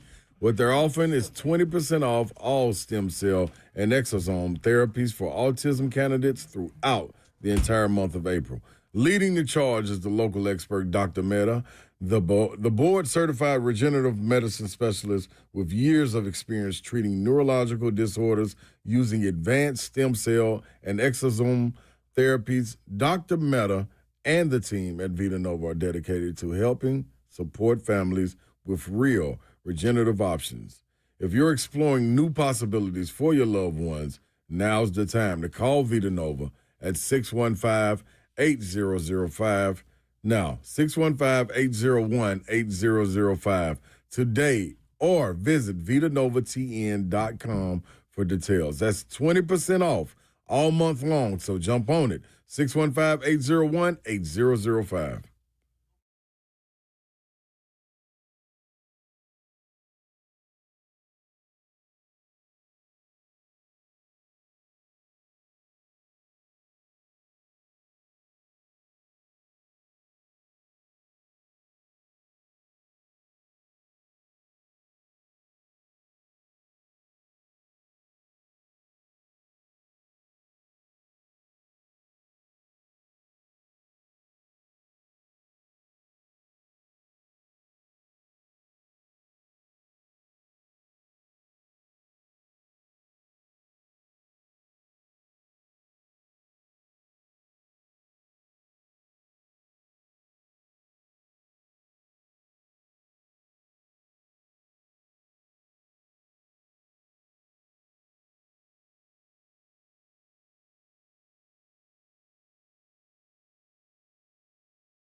3HL 104.5 The Zone. Brent Doherty, Don Davenport, Ron Slay. Y'all want to do an official 3HL mock draft? We did this last year. I don't think it turned out real well. Really? Yeah, because I love the draft simulator, and if y'all haven't seen it, A to Z Sports, go to their website or go to draft-simulator.a2zsports.com. Yeah. And you just you click on 7 for number of rounds, click on Titans, and enter draft room. And I just I don't know. I always think the next one's my last one, but then I keep doing it. I've probably done 30 of them. Oh no, I ain't did no one. We're going to do it together as a show? Yeah, right now. Okay, which means we have to agree on our choices. Huh. And get this. This ought to be easy. Jeremiah Love was just taken at number 3 by Arizona, so he's not on the board.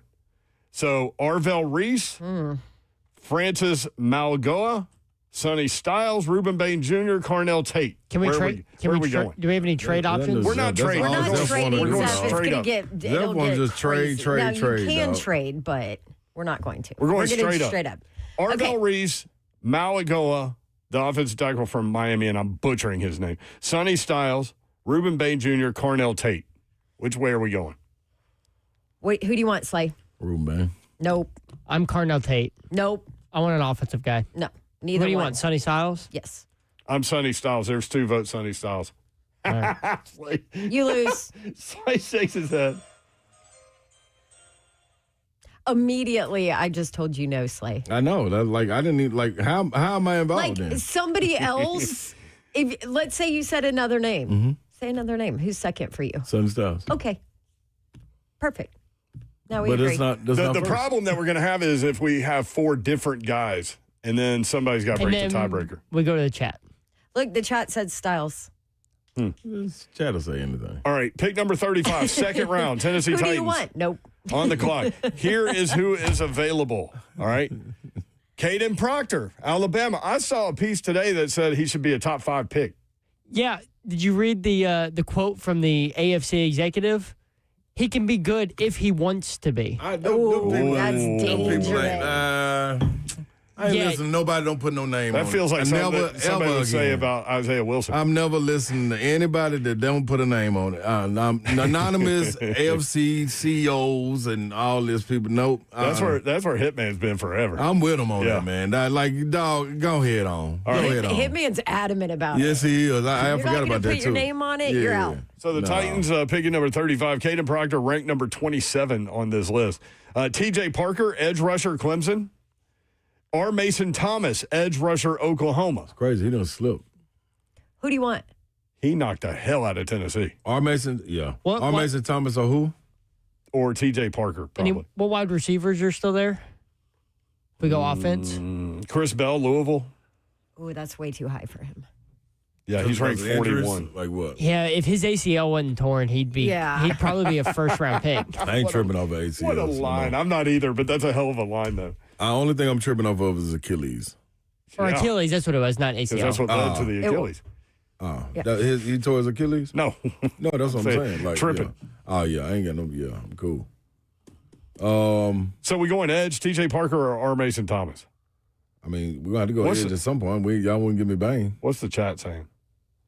TJ Parker. I'm TJ Parker? This one's all you, Slay. I was just I am adamant. I'm adamant See how about she no does that? Bane. I'd go R. Mason Thomas. Just I think I would too, but I'm a little biased on that one because I saw him play against Tennessee and Tennessee couldn't block him.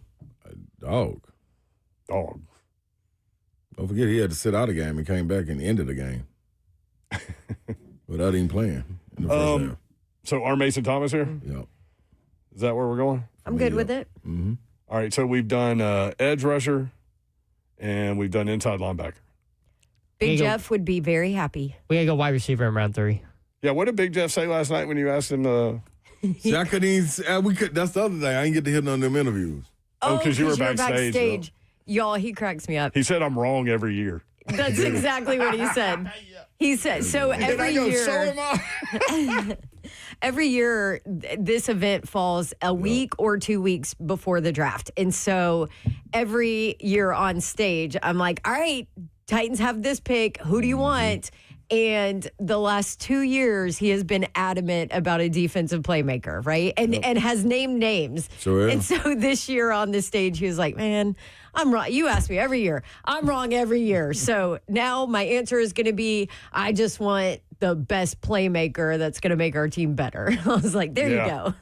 Good answer. He went gray area on it. Yeah. Good answer. Yeah. All right, Titans on the clock. Round 3. Who are we picking? We've got Eli Stowers available. Jacob Rodriguez, the linebacker from Texas Tech. Kamari Ramsey, the safety from USC. Jadarian Price, the number 2 running back at Notre Dame. Antonio Williams, wide receiver, Clemson. Is he the top wide receiver left? Yep. I kind of feel like they could get a wide I'd go receiver in the Stowers. 4th round. I would go Stowers. Mm-hmm. Oh, there's 2. Are we biased? No, Because his we've combine, seen man. him? Yeah. Weapon. And can do many different things. Like this talk about lining him up at wide receiver. Who are there? Are there any corners? Who are the corners? Corner David Igbenson, Ohio State.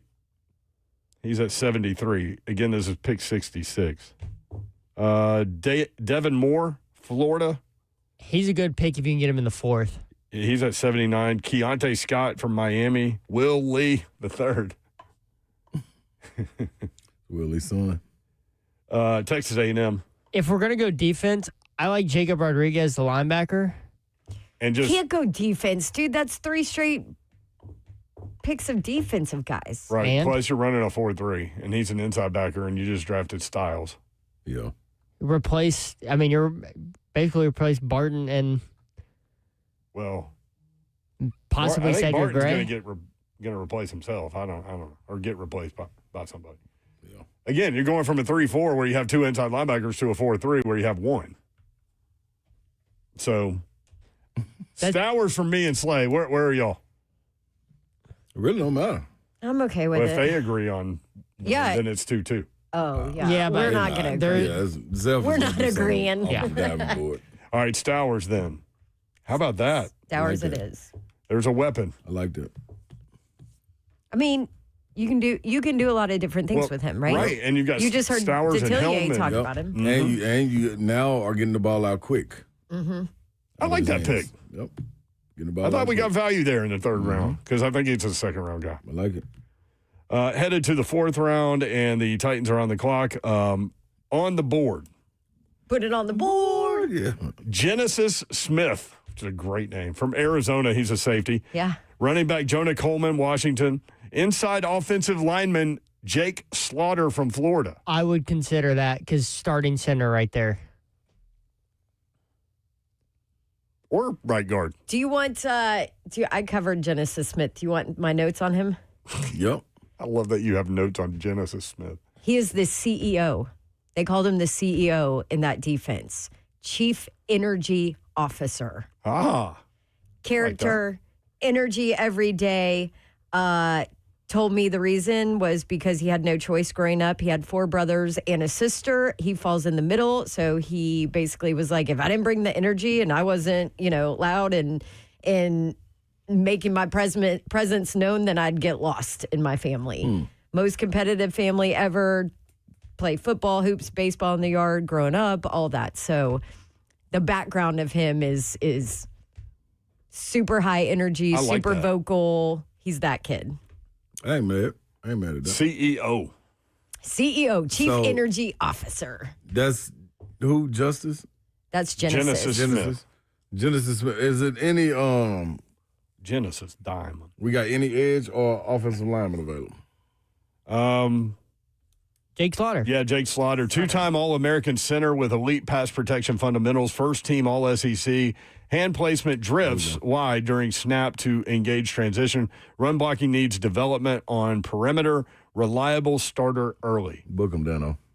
I like Jake Slaughter, too. There's 2 on there. I'm good with that. There you go. Yep. Zeph has no voice. I said Jake Slaughter. Oh. I was the first one who Hey, said Jake Slaughter. 4-0. How about that? Now you got your starting center, and Austin Schlottman is your backup. We were just talking about Slay's transcript, and now we're talking about 4 O's. That went somewhere along in here. We're headed through the fourth round right now, headed into round 5. The Steelers just made a pick. That was Cole Payton, North Dakota State quarterback. Tennessee on the clock. You've got Bud Clark, TCU safety. Charles Demmings, cornerback. Stephen F. Austin. Drew Shelton, offensive tackle, Penn State. Drew Aller, quarterback. Where else? Zane Durant, defensive tackle, Penn State. Jeff Caldwell, Cincinnati wide receiver. Dazon Stribling, wide receiver. Cosell talked about how much he liked that guy yesterday. Who? Stribling from Ole Miss. Transferred in from Corner? Oklahoma State. What position he played? Wide receiver. Wide receiver. Bud Clark is the highest rated player left on this thing at 113. And he's Titans safety? picking at 142. Yeah, safety. I would like a value pick on this one. I'm good at safety. I think we got a lot of safeties though. Yeah, but they're going to play 3 safeties. And one of them is up, right? Who? You got 5, I think 4 or 5 on the depth chart. You got Hooker. Isn't Hooker going into a contract year? No, remember he signed an extension at the end of last year. That's right. Or in the but they middle of can last get year. out of it after But next they year. can get out of it, That's yes. right. Because we looked at that when the Kevin Byard came up. Yeah, so you have Amani Hooker. You have, was it Tony Jefferson? Adams. Tony Adams. Yes, you're right. They just signed. Jefferson obviously- Adams would be funny. Then you have Kevin Winston Adams Jr. is a depth piece, huh? Mm-hmm. Yeah, I forgot. I mean, it's Amani Hooker, Kevin Winston Jr., I liked him. and then depth guys. Yep. But if this So is a fifth, maybe that dude. if this is a 5th round pick, that adds to the depth at safety, and maybe you get one of those lower safety guys that have always been, kind of the back end of the roster. I'm good, Bud Clark. We ain't got no more old linemen. I want to just stock up on old linemen. Drew but that Shelton, late? offensive tackle, Yeah. Penn State. It's pointless. That's a terrible attitude for me to have. It is, especially with the offensive line we've been watching. It's not the energy we need. The I'm only sorry. guy anywhere near their pick is Drew Shelton, Penn State offensive tackle. We need depth and people to push each other. So What are kind you of voting depth is Shelton? that? I'm trying to go see what Shelton with. Not desired depth. Exceptional movement ability with elite footwork for a tackle. Only 1 sack allowed on pass blocking snaps in 2025. Okay. Lighter frame at 6'5", 313 with below average play strength. Impressive pass protection refinement last season. See, come on with him. Drew Shelton, offensive tackle. I want 9 or 10 I'm okay with guys that. right there to fight. At this point, So there's 3 on then you him. bring in 3 or 4 more in for count. So we're going Drew Shelton. the chat said Shelton. All right, let's do Shelton. Yeah. Said Stribling or Shelton. Oh, crap. I hit Drew Aller by accident. Oh, come on, I'm just Laura. kidding. I'm just kidding. I'm like, we're going to start it all We're over. going to pull over his Sonys right now again. He ain't trying to be there He right is now. Will Levis, right? I mean, Yes. especially at that. big, like- Probably with not as much arm talent. Yeah, All right, let's so just we'll- trade. Let's just trade our last. Well, we got 2 picks left. No, we'll do it. We'll finish it when we come back. So far, Sonny Styles, R. Mason Thomas, edge from Oklahoma, Eli Stowers, tight end Vanderbilt, Jake Slaughter, inside offensive lineman Florida, Drew Shelton, offensive tackle Penn State. You just stop the draft. And, we cool. We got 4 more picks. I Yeah, don't. we'll trade them all for I don't love second our round next year. I don't love our draft.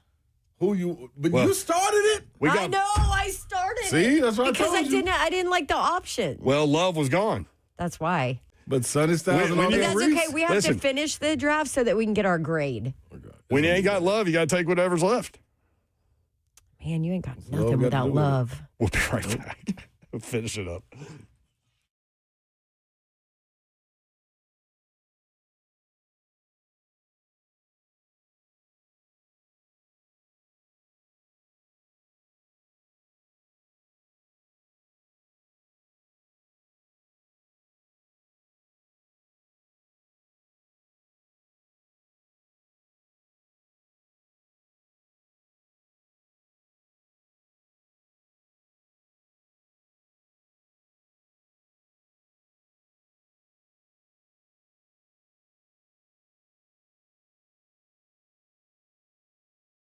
Gupton Motors is your home for Chrysler, Dodge, Jeep, and Ram. Check out their latest Jeep lineup, adventure-ready SUVs built for Tennessee roads. Ram trucks with the power, capability, and toughness to get the job done. Stylish, comfortable Chrysler cars, perfect for everyone driving. They have a huge selection of new vehicles and a team that makes buying easy. Exciting news, a brand new, bigger, and better Gupton Motors location is coming soon. 3450 Tom Austin Highway, currently where they've been for years, about 30 minutes from downtown Nashville. GuptonMotors.com is the website. You can get all the dealership information there. All of the inventory, new and pre-owned, all the deals they have going on in the month of April right there, GuptonMotors.com. That new location coming up is right up the road, making it even easier to visit. I'll let you know when. Experience the difference at Gupton Motors in Springfield. Again, 30 minutes from downtown Nashville. For the best buying experience, you got to go to Gupton.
3HL 104.5 The Zone. Britt Doherty, Don Davenport, Ron Slay. It is day 2 of the Masters. Going to be a fun weekend. We'll go through some of the leaders here in just a little bit. Rory McIlroy tearing it up. By the way, in the last 25 years, only 4 Masters winners led or were tied for the lead after round 1. That's trouble for Sam Burns and Rory McIlroy, if that holds true. Trouble. The four that won that were in the lead or tied for the lead after round 1 in the last 25 years are John Rahm in 2023, Dustin Johnson in the COVID year of 2020, Jordan Spieth 2015, and Trevor Immelman in 2008. Fifth round pick. So far, we're doing the official 3HL vote with the mock draft with the A to Z Sports Draft Simulator. And Jeremiah Love was taken 3rd by the Cardinals, so we go Sonny Styles, number 4, which I know Ramon Foster is happy with that. Mm-hmm. R. Mason Thomas, edge rusher, Oklahoma, in round 2. Eli Stowers, tight end from Vanderbilt, in round 3. Jake Slaughter, inside offensive lineman, Florida, played center there, all SEC guy. Drew Shelton, offensive tackle, Penn State, in the 5th round. The second 5th round pick. So Bud Clark, the safety from TCU, is still on the board. See? So if you think you're moving past Amani Hooker next year, might be good to have one that's going into year 2 as opposed to a rookie. I'm cool with that right there. What other DB do we have? Charles Demings, cornerback. Stephen F. Austin. I've heard good things about him. Okay. Damani Jackson, Alabama, cornerback. And that's basically it. Watch him. Dalton Johnson from Arizona, safety. Lewis Moore from Indiana, safety. What's Damani's name again? Last name? Jackson. Mr. Jackson, if you're nasty. Damani Jackson, yes. I will not be nasty. Damani Jackson, yeah. Also, Stribling, the wide receiver from Ole Miss that Cosell likes, is there. 6'1", 196. But light. He's still there? Yeah, Stribling is still there. Okay, I go him. Oh, yeah. Stribble, where's he from? Ole Miss. Ole Miss. Okay, hold on. Smooth route runner with elite hands, 1.7% drop rate, 6'2", 207, 4.37 40-yard dash, can play X or slot, but marginal explosiveness limits, deep ball ceiling, comparable to Michael Gallup. Gallup had a long career. Mm-hmm. Down over Dallas, right? Mm-hmm. So we're going Stribling here? 1 second. Or Bud Clark, safety. Do you want to hear about Bud Clark? 1 second, y'all. Well, give me Bud Clark. Ball hawking safety with 15 career interceptions and 35 pass breakups. 6'2", 190, elite range over the top, great anticipation, undersized frame and ankle issues. Tackling technique needs work and run support. I'm gonna stick with Stribling on this one. I like a Stribling. I like what he can do. You know though? Whatever happened to my man from Lebanon? From UT Martin. Was he from UT Martin? Hurt his ACL last game of the season. Colton Dow. Whatever happened with him? I need to know what happened with him before I put the trigger on Stribling.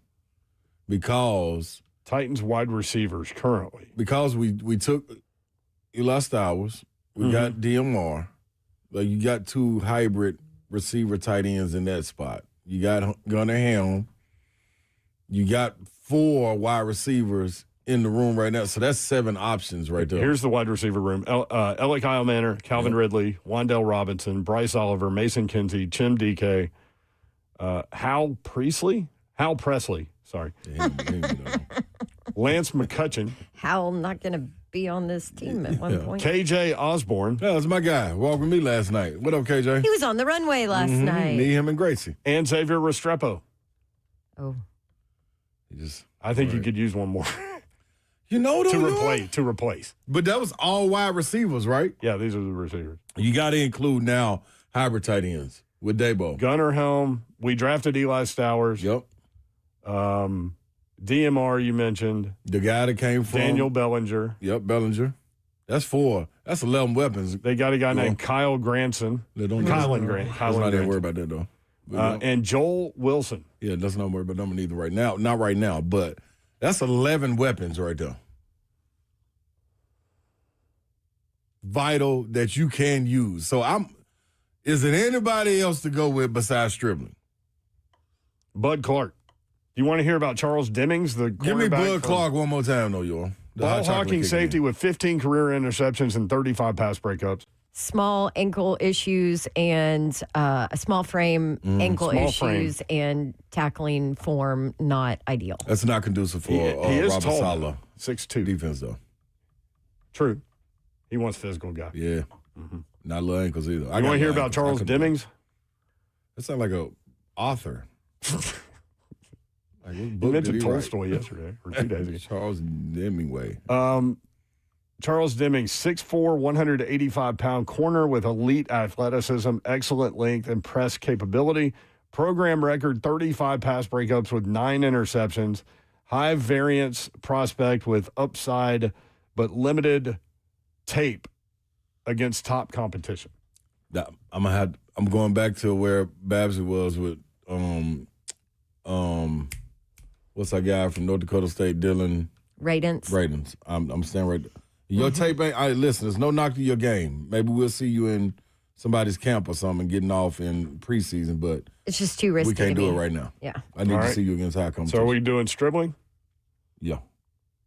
Even though I don't want to. We all good at it? Wait. With it? Yes. Just do it. Cosell likes him. I You trust did like Cosell. him. Remember? Okay. That's cool. Do it. Restrepo, you gone. Somebody can make it. Bless his heart. I mean, Bryce Oliver's in there. Too big, Bryce too Oliver's good. in there. DMR in there. Mason Kinsey? He's not even on there. That's Restrepo. Yeah, he's in there. He's in there. He's still on the Kinsey team. is He's still on the team. Kinsey is And he's ahead married. of He got Kinsey's ahead married. of Restrepo, He got married. or he was last year. Congratulations to Mason Kinsey. See, okay. All right, here we go. 6th round. Yeah. 6 rounds. I think we got three more Slay's picks. done. Yeah.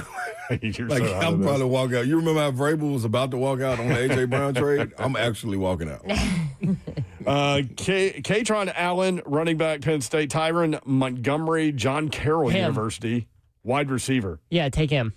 Stoney loved him at the Senior Bowl. Okay, done. Oh, he did. That's right. Loved him at the Done. Senior Bowl. Tyron Montgomery. Montgomery. Out of John Carroll, small school, but Stoney said this guy was running back? wide No, receiver. Wide receiver. 5'11", 190, 119 catches, 1,528 yards, 15 touchdowns in 2025. School record.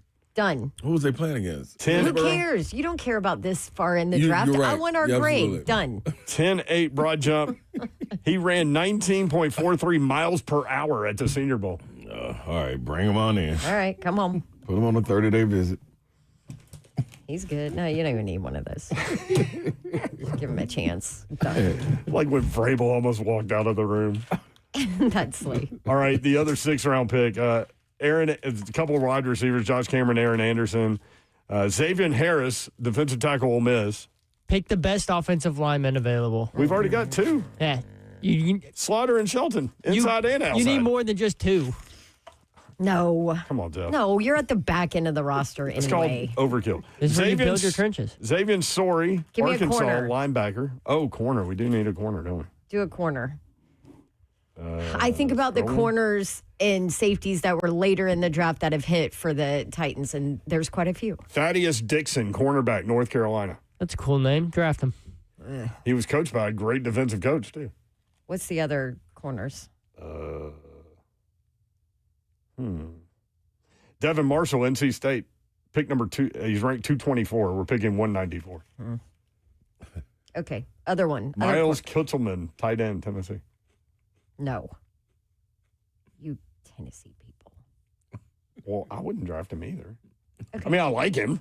He was a nice guy, right? We had a great cool time with him at conversation. SEC media, though. Yeah, he's awesome. All right, we got to wrap this up. There's a board for that. Thaddeus Dixon, cornerback. Done. Thaddeus. North Carolina. Thad. One more pick. Just pick someone. Just go. Pick the best available. I mean, I'm scrolling. It's going through the draft right now. We're going into round 7 now. Here comes the Titans. They're picking behind the Steelers. Titans. All right. Scooby Williams is available, linebacker. That's a cool name. John Michael Gillenborg, tight end. Matt Golbin, Michigan State, inside offensive lineman. Nick Barrett, defensive tackle, South Carolina. Nick Barrett. I like him. I do like Nick Barrett, like, actually. Draft.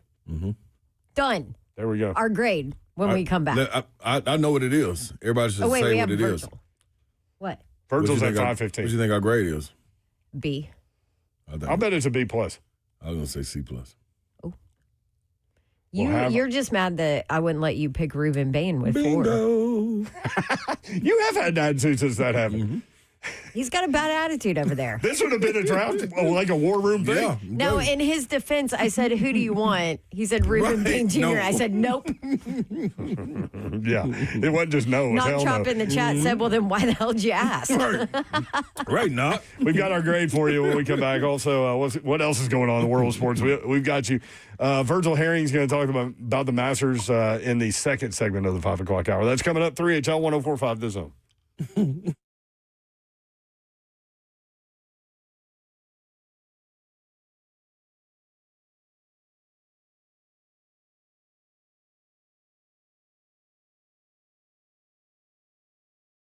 MedicalHouseCalls.com. Healthcare designed for your life. You need to dive into it, and how you do that is call or text them when you're feeling a little troubled and you're like, your kids got sick. It's probably the 11 o'clock hour, or you just can't get it done. Yeah, pink eye, anything. Yeah, it is. I heard that. Primary health care, urgent care. This is where they come through for you. You call or text Medical House Calls at their number 615-838-2375. 615-838-2375. When you text it, you book your visit. After a quick chat, they schedule your visit. Boom. Knocking on your door. Medical providers will be there to deliver care right there for you. At-home urgent care. For a flat fee, you get an evaluation, full exam, treatment plan, and prescriptions if needed. Mobile IV therapy also to get you feeling back the way you want to. Vitamins, minerals, and nutrients going straight to your bloodstream, get you back on the horse, get you back rolling. This is MedicalHouseCalls.com.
Good evening, 505. I'm Joseph Bonanno, live from the 104.5, the Zone Circus Sports of the Kentucky Downs Studios. Quick Masters update as round 2 continues throughout today. Rory McIlroy currently leads through 14 holes on day 2. He is 8 under. Patrick Reed right behind him at 7 under. Sam Burns at 6 under. And those are the top 3. In NFL news today, the Colts granted cornerback Kenny Moore's request to seek a trade. The Packers traded wide receiver Dontavian Wicks to the Eagles for a 2026 5th and a 2027 6th-round pick. Wicks will sign a 1-year, $12.5 million extension with Philadelphia. And the Falcons are picking up running back Bijan Robinson's 5th-year option. For your foundation repair, waterproofing needs, you need to visit USSTN.com. Breaking news at once on your home for the Titans and Vols. This is 104.5. The Zone.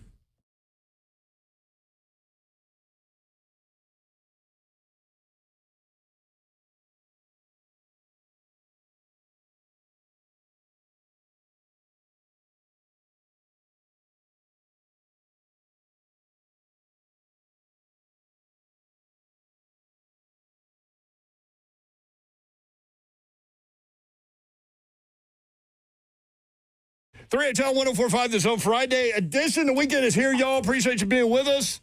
615-737-1045 if you want in.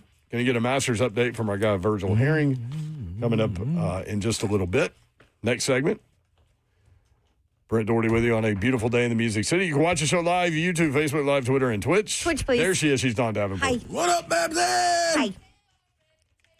Let's go. Don't you have to go to another event? I do. Babs in the streets. Yep. Which is why I have on makeup and my hair fixed. You ready to roll? Not that I usually don't. I'm not even going to say anything. Yeah, just leave. I like that one segment where you had like one of your eyes done and not the other one. Yeah, I was going back to like my morning news days at 4 a.m. till I got called out by some mean woman. Really? Yeah. Hey, Yeah, man, like women, I woman didn't on have woman time to crime. finish. Oh, it's brutal. Yeah, you want to talk about judgy? Oh, you want to talk about especially that morning show crowd? Good Yeah. Lord. They're not just I going to can't let tell things. you how many times I got called fat, terrible, ugly outfit. Are you pregnant? Oh my gosh. Your hair is too bleached blonde. Stop doing that. I'm like, it's natural. Talk to the man upstairs. Can't help you there, woman. Yeah, no, it's crazy. I mean, Oh now, God! now I the- thought you were talking about the news director. Oh, no. I'm like, talk to It's a God. woman. This is my natural hair. It's the woman. There's nothing I can do about it. In the summer, it gets super white blonde. It does. That is fact. Yeah, no, but now this woman was rude, but she had a right to call me out. It was 4 a.m. and I didn't have time to finish my makeup, so I only had one eye done. So I only had mascara on one eye on camera. And she love wrote that. me, you're so unprofessional. You can't even finish your makeup before you go on air. Wow. Wow. I was like, Yeah, yeah. that was a wow. But also it's 4 a.m., so So be suck cool. it. Yeah, be cool. Be cool, young lady. I almost saw your boy Mueller, Bob Mueller, yesterday. He posted a picture What do you from. mean you almost saw I almost him? saw him. That's weird. Yeah. I almost saw him. He posted a picture from what do you call it? Cafe, Midtown Cafe. Oh, yeah. Has been there for 38 years. Yes, Rayburn guy, forever. Randy Rayburn. Yeah, I said he posted a picture. I was like, man, I must have just missed you. I was there till like 12. And he goes, I saw you leave when I came in. I was like, damn, I almost saw you. Slade Dog is here, y'all. I'm in the building. Better be ready.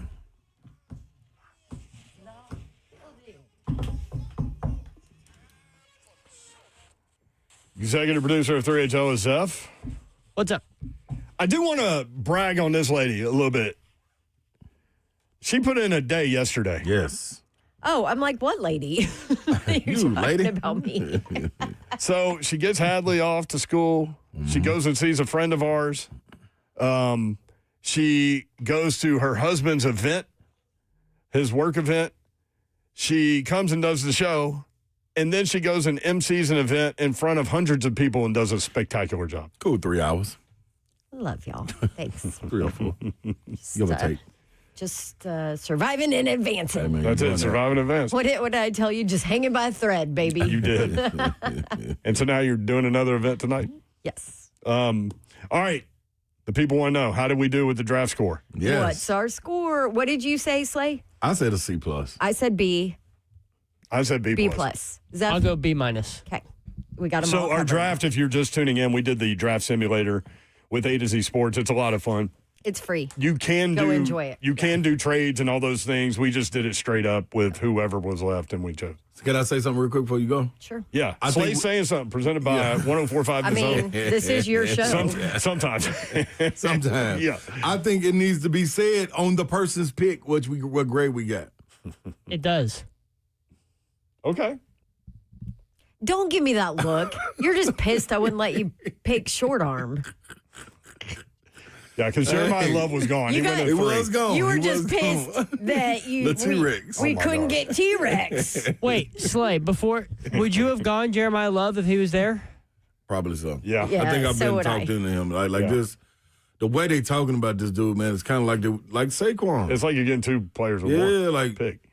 and then I thought the Tilly brought up a great comparison. Solid being out there with McCaffrey and seeing how he changes it.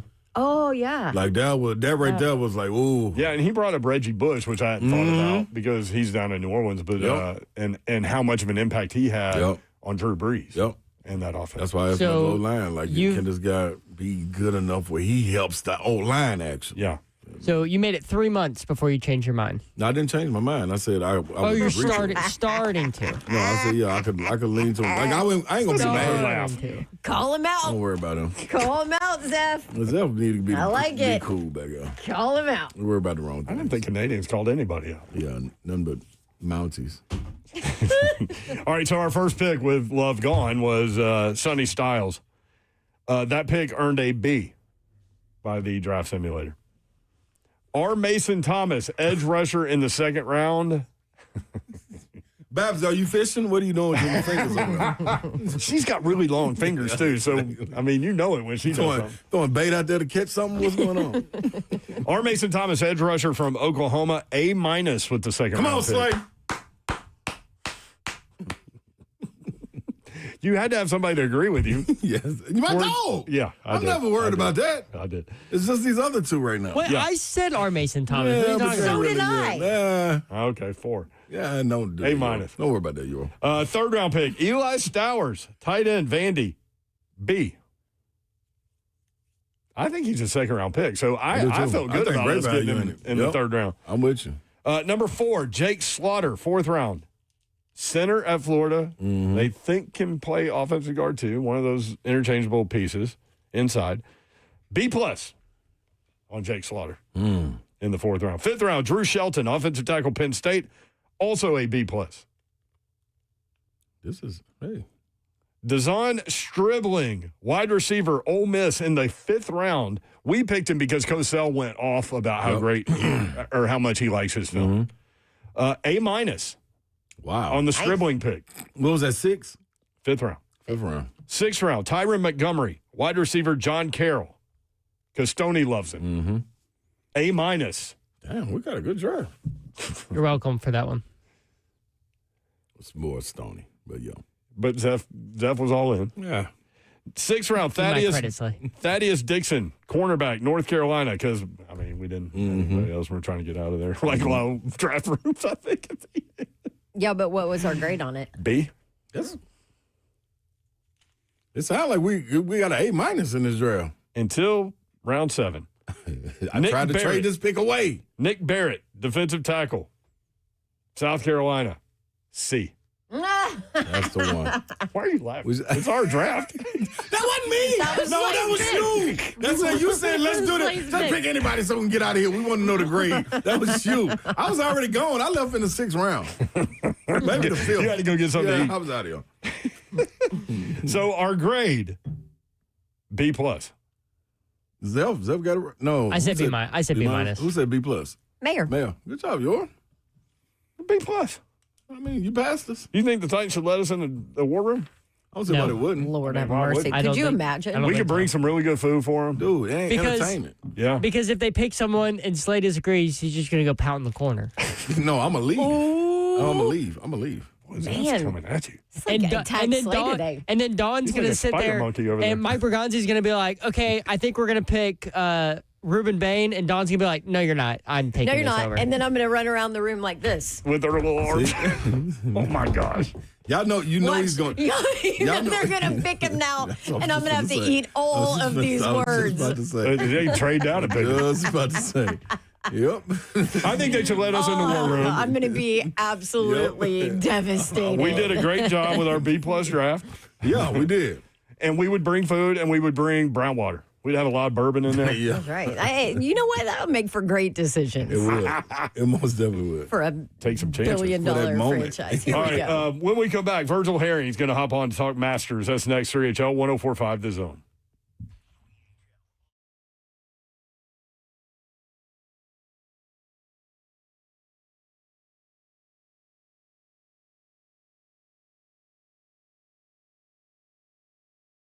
Hey, everybody. What's going on? Big Slay coming to you with Brentwood Jewelry. BrentwoodJewelry.com, 7012 Church Street East, located in the heart of Brentwood. You know the deals. You know the style. They're exceptional. Been that way for over 50 years. So the engagements, you want to dive into that? Let's talk about it. You're thinking about getting engaged? Your friends at Brentwood Jewelry would love, I'm talking about love, to propose a few rules of engagement. First, you're going to ask your partner how involved they want to be. You're going to get that locked down. And understand that before the wedding says a lot about the relationship, what can happen. So next, discuss the expectations, not just what style of ring or cut of diamond. Talk about the other expectations too, like the proposal. Should it be a surprise? Should you follow formal traditions or make it a private event? They help you with all this. If she wants to be involved, stop by Brentwood Jewelry to browse the rings together and get valuable feedback. Then you set aside a time and they block a room off for you. Let her go in there and have a ball, people. It's that simple. It's 7012 Church Street East, BrentwoodJewelry.com. Spring is the season to gear up, and there is no better time to upgrade your equipment and save big at Dickens Turf and Landscape Supply during Toro Days. Now through May 17th, take advantage of special savings on Toro walk mowers designed for big-time power, long-lasting durability, and easy operation that works just as hard as you do. Whether you're a landscaping professional or a serious homeowner, Toro delivers the performance you can count on. And when it comes to quality equipment, replacement parts, and expert advice, there is only one place to go. Go where the pros go. Dickens Turf and Landscape Supply, with 7 convenient Middle Tennessee locations, including Nashville, Bellevue, Murfreesboro, Brentwood, Hendersonville, Mount Juliet, and Franklin. Help is always close by. Stop in today or shop online, DickensSupply.com. That's DickensSupply.com. Dickens Turf and Landscape Supply. Go where the pros go.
3HL 1045, The Zone, Masters Day 2 going on. Virgil Herring is hopping on with us to talk about what he has seen and what he expects to see this weekend with the 2026 Masters.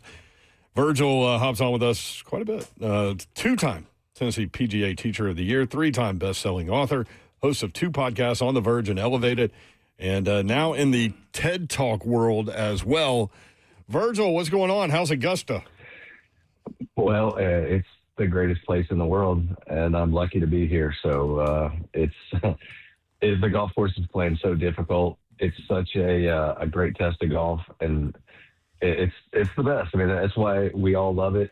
It's the mecca of all golf, and it's showing its teeth. So Jackson Harrington from Dixon plays golf at the University of Tennessee, one of your pupils. What an unbelievable experience for him at that age to be able to play that course and kind of get that grid in his brain and in his soul. Yeah, this week has been a dream. You know, I mean, you get picked up by Tommy Fleetwood day one, then you play 2 consecutive days with Bryson DeChambeau, who doesn't like to play with anybody and wants to play with him a second day. And then you get a chance to play the par 3 tournament, Brooks Koepka and Fred Couples, the king of cool. And then you go out and you play 2 rounds of golf with a past champion, Angel Cabrera. And he played beautiful. The golf course is really difficult. And every once in a while, 1 yard makes a difference. I mean, a couple of times today, 1 yard difference between a good shot and a bad shot. And really what it comes down to, I'm so proud of him because this is probably the hardest the golf course has played in a Masters in probably 10 years with Really? as firm and fast as it is. Yeah. I was going to say, why is fast. that? Was that something that they Designed it on purpose? Well, you keep in mind, okay, so it hasn't rained all week. Yeah. It's super dry. It's been a pretty dry spring. The green, I mean, everything's firm and fast. I mean, he's hitting it. When we played here in December, he's hitting it at least 50 yards past where he was hitting it then. And that's just how firm and fast it is.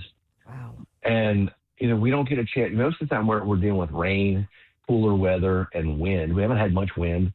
It's just been perfect weather. And the greens are so hard and so fast. The fairways are running really fast. And you just have to be so precise. And I think of all the things that he's going to take away, he's going to realize that he is not far away from the very highest end of professional golf. We just got to refine some things. And when you're playing college golf in the SEC, you're not playing greens this hard and fast. And because he hits the ball so far and he spins it so much, he's been trying to hit these shots that will, for the layperson out there, it's called flighted shots, where he tries to keep the ball down. He's been doing that for years because his ball spins so much. Well, he needed that backspin, and a couple of different times he chose to hit the shot that he's been hitting for years, and he needed to trust that he could bring it in higher with a different club, and that's how he's going to get better. It's been a great week. I'm so proud of how well he conducted himself. He had a really bad break on 12 today, but he has nothing to be ashamed of. He's low amateur. He is low amateur. Mason Howe's still out there, but he's low amateur. So, I mean, I couldn't be prouder of him, and literally the sky's the limit for this kid. He's 19 years old, and Bryson DeChambeau, who arguably is a top 3 player in the world, if you figure out not having to use the official world golf ranking, was so blown away by Jack's game that he is just stunned. And you're like, you're 19? I'm like, yeah, 19. So we have a lot of great golf in Nashville, Tennessee.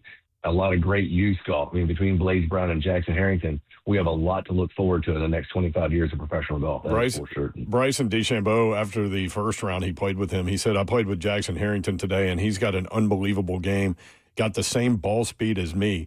If he catches fire, he could be leading the tournament too. Yeah, and that's exactly right.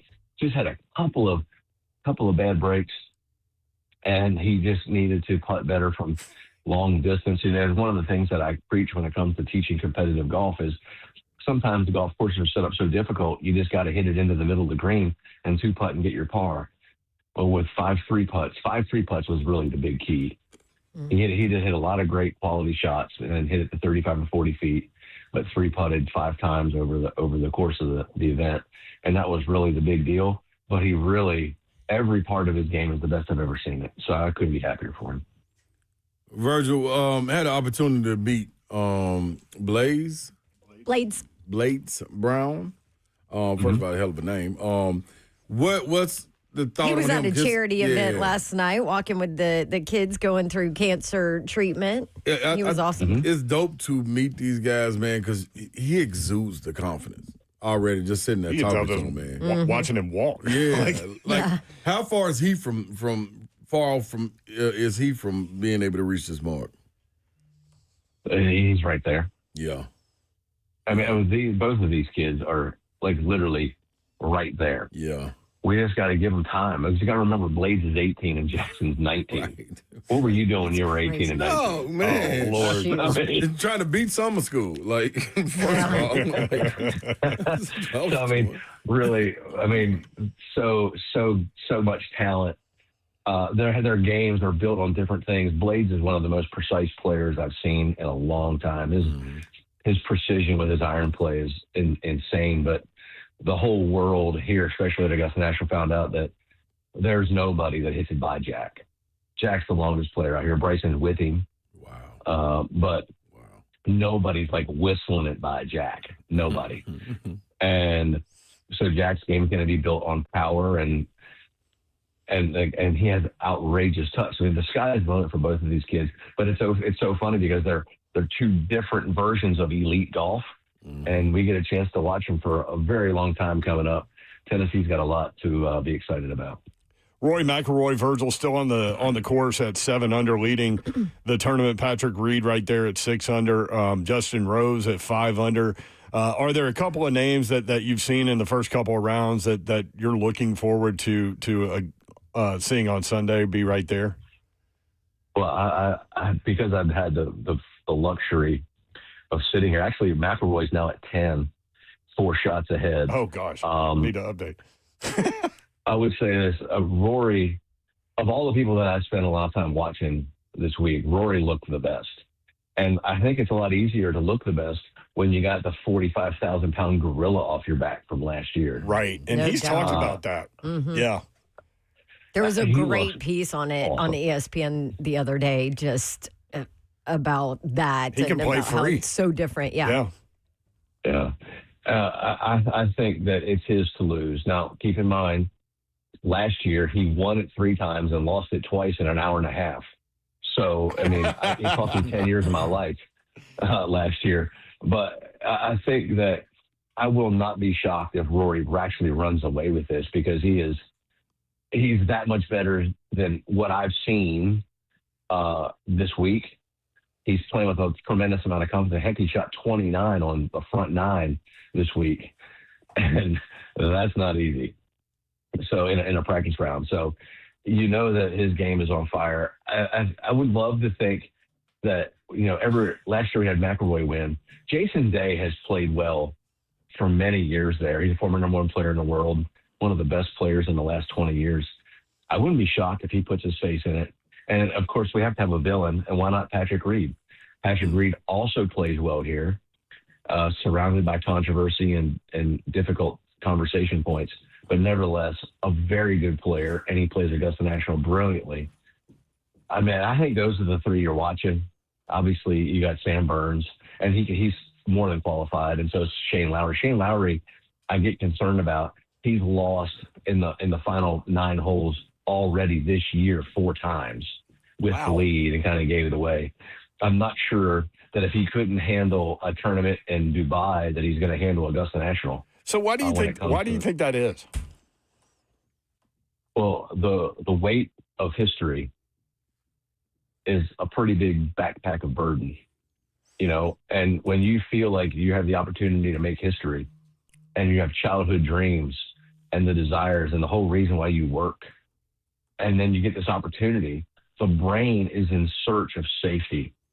So it is trying to keep you safe. So it finds problems. It finds things to worry about. And it's not normal for the human mind to seek courage through difficult times. It's always in search of comfort and in search of things that allow you to skirt by to not have to face the difficulties. And that's what it really comes down to. The greats that we look up to in every sport, Kobe, Michael, Tiger, Jack, you name it, they embraced the difficulty. They wanted it as difficult as possible. And they were wired differently. When we start thinking about the people that we've always wondered why they didn't make it, it's the weight of history. And a normal mind is like, wow, I've worked my entire life to win a green jacket. Don't mess this up. That's the first thing that crosses their mind. You got a one-shot lead with 4 holes to play. Just ask Rory last year, even in that Amazon special that they just did, which was incredible. Just don't mess this up. Here, you've worked your entire life. You got a 4-shot lead. Just don't mess this up. Well, guess what? He messed it up, got it back, messed it up again, got it back, messed it up again, and then won. So, I mean, it's one of those things where we just have to accept the fact that the human mind does not enjoy that kind of struggle. It's always trying to keep us safe. It doesn't look for more danger. And even though the danger is emotional or mental, it's still in trying to protect you. And it takes a lot of training to want that. And that's what separates the elite from the good. So as one of the best golf instructors out there, I would imagine that part of it, the psychology part of it, is something that you have to work on with golfer X, Y, Z. And I'm guessing that every guy is different and every guy handles pressure situations differently. So you have to kind of, I mean, how do you weave through all that and present positive thoughts as opposed to, oh, crap, I'm going to blow this? Well, I think one of the things I'm so grateful for is that Jack's caddy for this event was a former PGA Tour winner and played in the Masters in 2014, Derek Ernst, and he was awesome.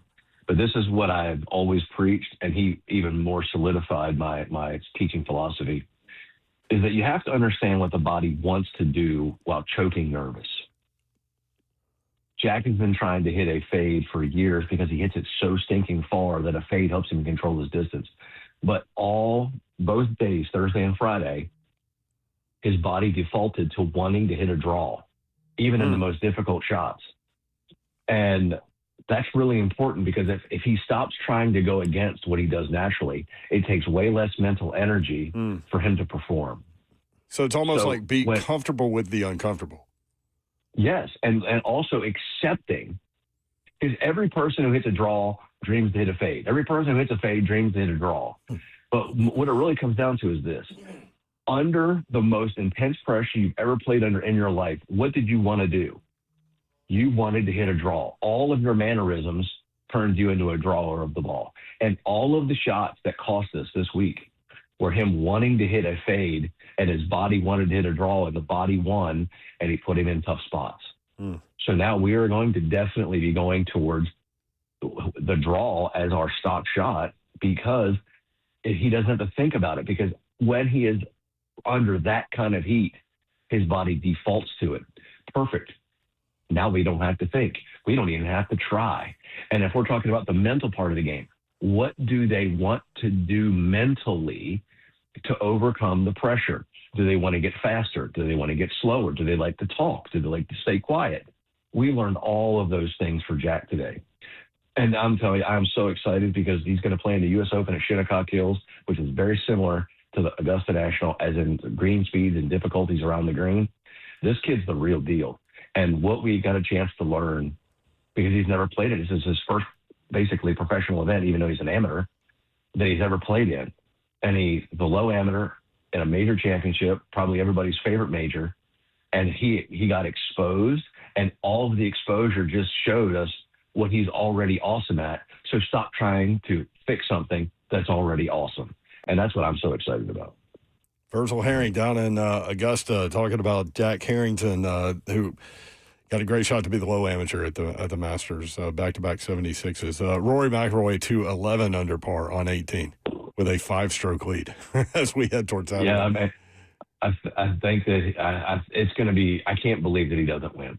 Yeah, I cannot believe that he doesn't win. No, obviously he's proven us that he can take us to the roller coaster of life. But he is, as I've watched, there's nobody at the height of their game right now better than Rory McIlroy. So I would be shocked beyond belief if he's not the winner. Virgil, thanks for hopping on, man. Really appreciate it. I know you're busy down there. And tell Jack Nashville's proud of him.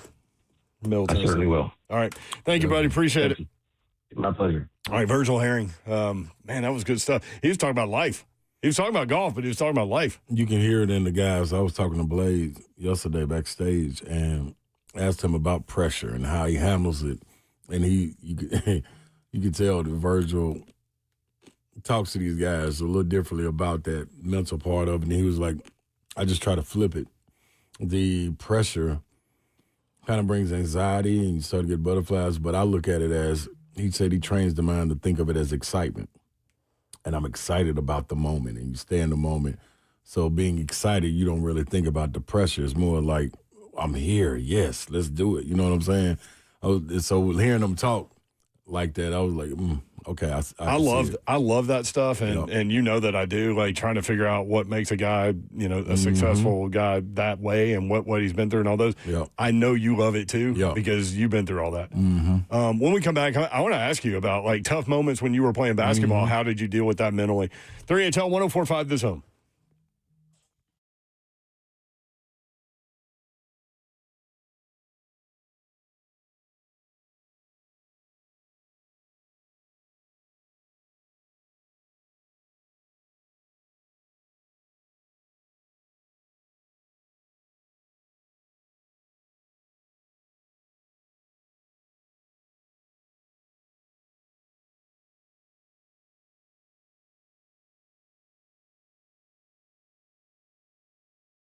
Listen up, man. The Joint Chiropractic, they got your back. Listen here, every year we all go through that hype moment that no matter if you're cheering for your kids, you're sitting on the bleachers, probably been sitting too long, you need to get up, you need to stretch. You didn't do it, so you thinking, all right, great play happens. You jump up, ready to celebrate, and boom, it hits you.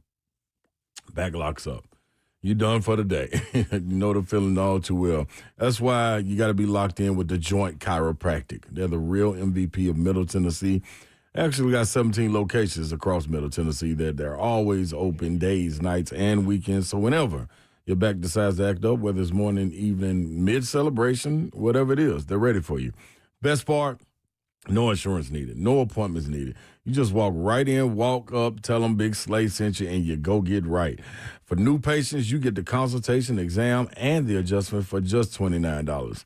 That's cheaper than anything else that you can think of. Adjustments start as low as $21. Now, that's a deal. The Joint's got your back literally, so let them have it. Hit thejoint.com to find a location near you and get back to feeling like yourself. United Structural Systems is not just another repair company. They are your local foundation and waterproofing experts. They live here, they work here, and they understand exactly how Tennessee's soil, weather, and homes behave. Serving homeowners across Tennessee for more than 30 years, more than 30,000 local homeowners have trusted USS. That experience means that they've seen every type of problem our homes face. Every crack or leak tells a story, and USS knows what those signs mean. They pinpoint problems at the source: foundation settlement, basement water intrusion, crawl space moisture issues, and more. No guesswork, just expert diagnosis from people who know Tennessee homes. Their repair solutions are engineered to stand up to your local conditions. A-plus rating with the Better Business Bureau, transferable lifetime warranties, local service, long-term protection. You're not just getting repairs, you're getting peace of mind. Book your free home inspection at USSTN.com. That's a free home inspection at USSTN.com. United Structural Systems, we are problem solvers. We are experienced. We are local. We are USS.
3HL 104.5 The Zone. Rory McIlroy at 11 under par, 600 today. Coming off the 67 yesterday. He has a 5-stroke lead over Patrick Reed and Sam Burns, and McIlroy's on hole 18 still right now. Well, let's get it in then. What you talking about? I had Schauffele winning. Did you? Yeah. And he's tied for 16th, but he's -2. So he's 9 strokes back. So he would need a lot to happen. I'm going to go Rory. I mean, That's Scheffler. Why wouldn't you? Scheffler kind of blew up today a little bit. I think he's even par. Let me see. Yeah, even par. He was plus 274 today. Gotcha. Tied for 24th. College baseball, Vanderbilt hosting number 16 Oklahoma this weekend. The Commodores doubled up the Sooners 10-5 last night. Game 2 of the series is tonight at 6. Tennessee plays at number 9 Mississippi State. Doesn't get any easier for the Vols. Tonight at 6 o'clock. Vols have work to do to make the postseason even. Tennessee 1-5 in their last 6 SEC games. Now they're on the road playing a 3-game series against a top 10 team. The Bulldogs coming off a series where they were swept by Georgia. Thoughts, Zeph? Walking into a hornet's nest right now down there at Dublin Noble Field. Dublin Noble. That was the name of it? Dublin Noble. Dublin Noble. It's a very noble field. Gotcha. Nashville Predators lost last night 4-1 to the Mammoth. Duty Noble, not Dublin. Oh, take your time. Dudy Noble. Take your Sorry. time. Duty? Dudy Noble Field. Glad we clarified that. We do have a Mississippi State fan in the chat. I really don't want to make Lonzo upset. Yeah. There's another one in town, too. Oh, is Kirby in town? Yeah, maybe listening, too. Shout out Kirby. With an eye. And the Kings won also last night. So the Preds lose to the Mammoth. The Kings win. So They LA got has whooped, too. Yeah, LA has a 1-point lead over the Preds for the last playoff spot. Nashville has 3 games left, all at home. Come on, Stone. Got to get rocking. Kings have 4 games left, 1 at home, which is Saturday, and then the last 3 are on the road for them. So the last 3 for the Preds at home, the last 3 for the Kings on the road. Stone is made for rocking. Preds host Minnesota Saturday at the 4, Wild at 4 o'clock. Look at you. Mm-hmm. San Jose Monday night. Sharks. And Anaheim Thursday. Ducks. Look at you. I'm on fire. 3 for 3. I'm on fire, y'all. Batting 1,000. Goal percentage, 1,000.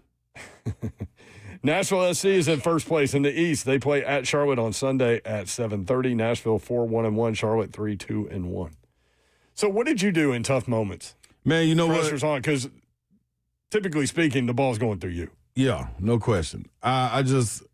So first and foremost, you try to go over every situation that you may come across in the game, whether that be free throw, whether that be a shot defensively. I did a better job. Visualization was good. Yeah, no question. The night before games, in the locker room, like you do so much prep if you're doing what you're supposed to do.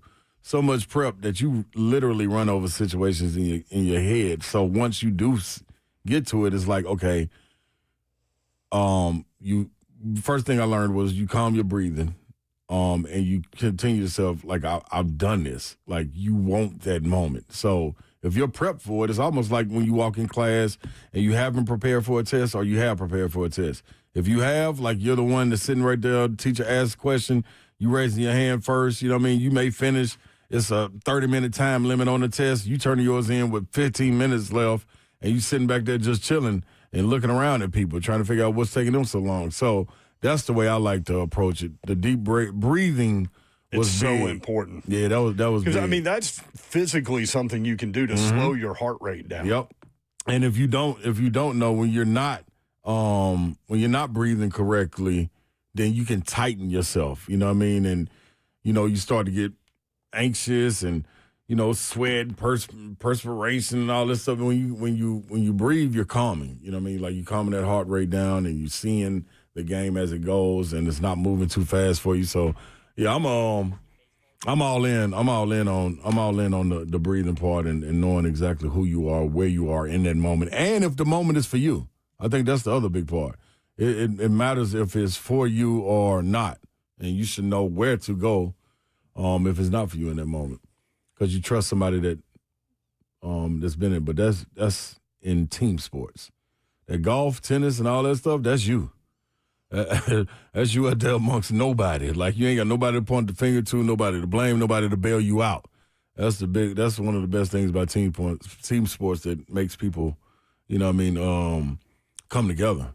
Like, you see it a lot of times in the preseason. Like, we've been through this. You getting those huddles, 3 minutes left on the clock. We down 7. We got to get some stops. We got to get some scores. You start to tap back into those preseason moments where you want to stop running. All of those little minor things matter. They matter tremendously. So, yeah, that's where I was. But I didn't realize that until, different stages changed. My my senior year in high school, that's when it came along. After my sophomore year at Tennessee, probably the second semester of my sophomore year, started understanding. Then when I walked into the junior year, it was a little different because I took on more of a leadership role.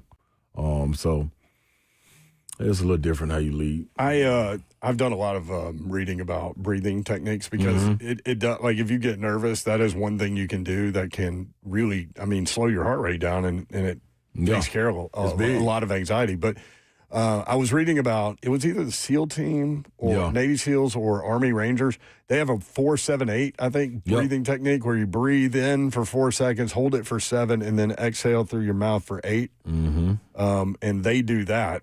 In their high anxiety situations. I could never do it in the pool. You got to breathe. I was panic.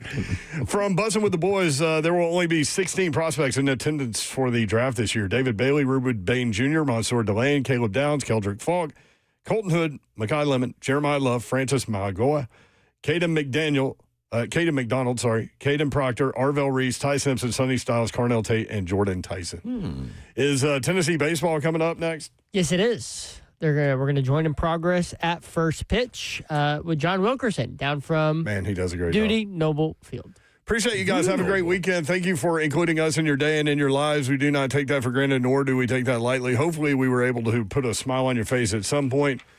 Hope you have a great weekend. 3HL is organized chaos. Always. Bingo card. Just hit it and go. Get on with it. They're laying something on division, pipe or pavement. They were snacking. Oh, they were sneaking them like they're drug dealers in church. You go hit the corner lady, and the weight of history is a backpack of burden. And Slay, I could never do it in a pool. Good night. God bless. See ya. Wouldn't want to be you unless you were getting a shout out to all the ladies out there that were candy ladies. We appreciate y'all and needed y'all, man. People that don't know what you're talking about. Now listen to 3HL.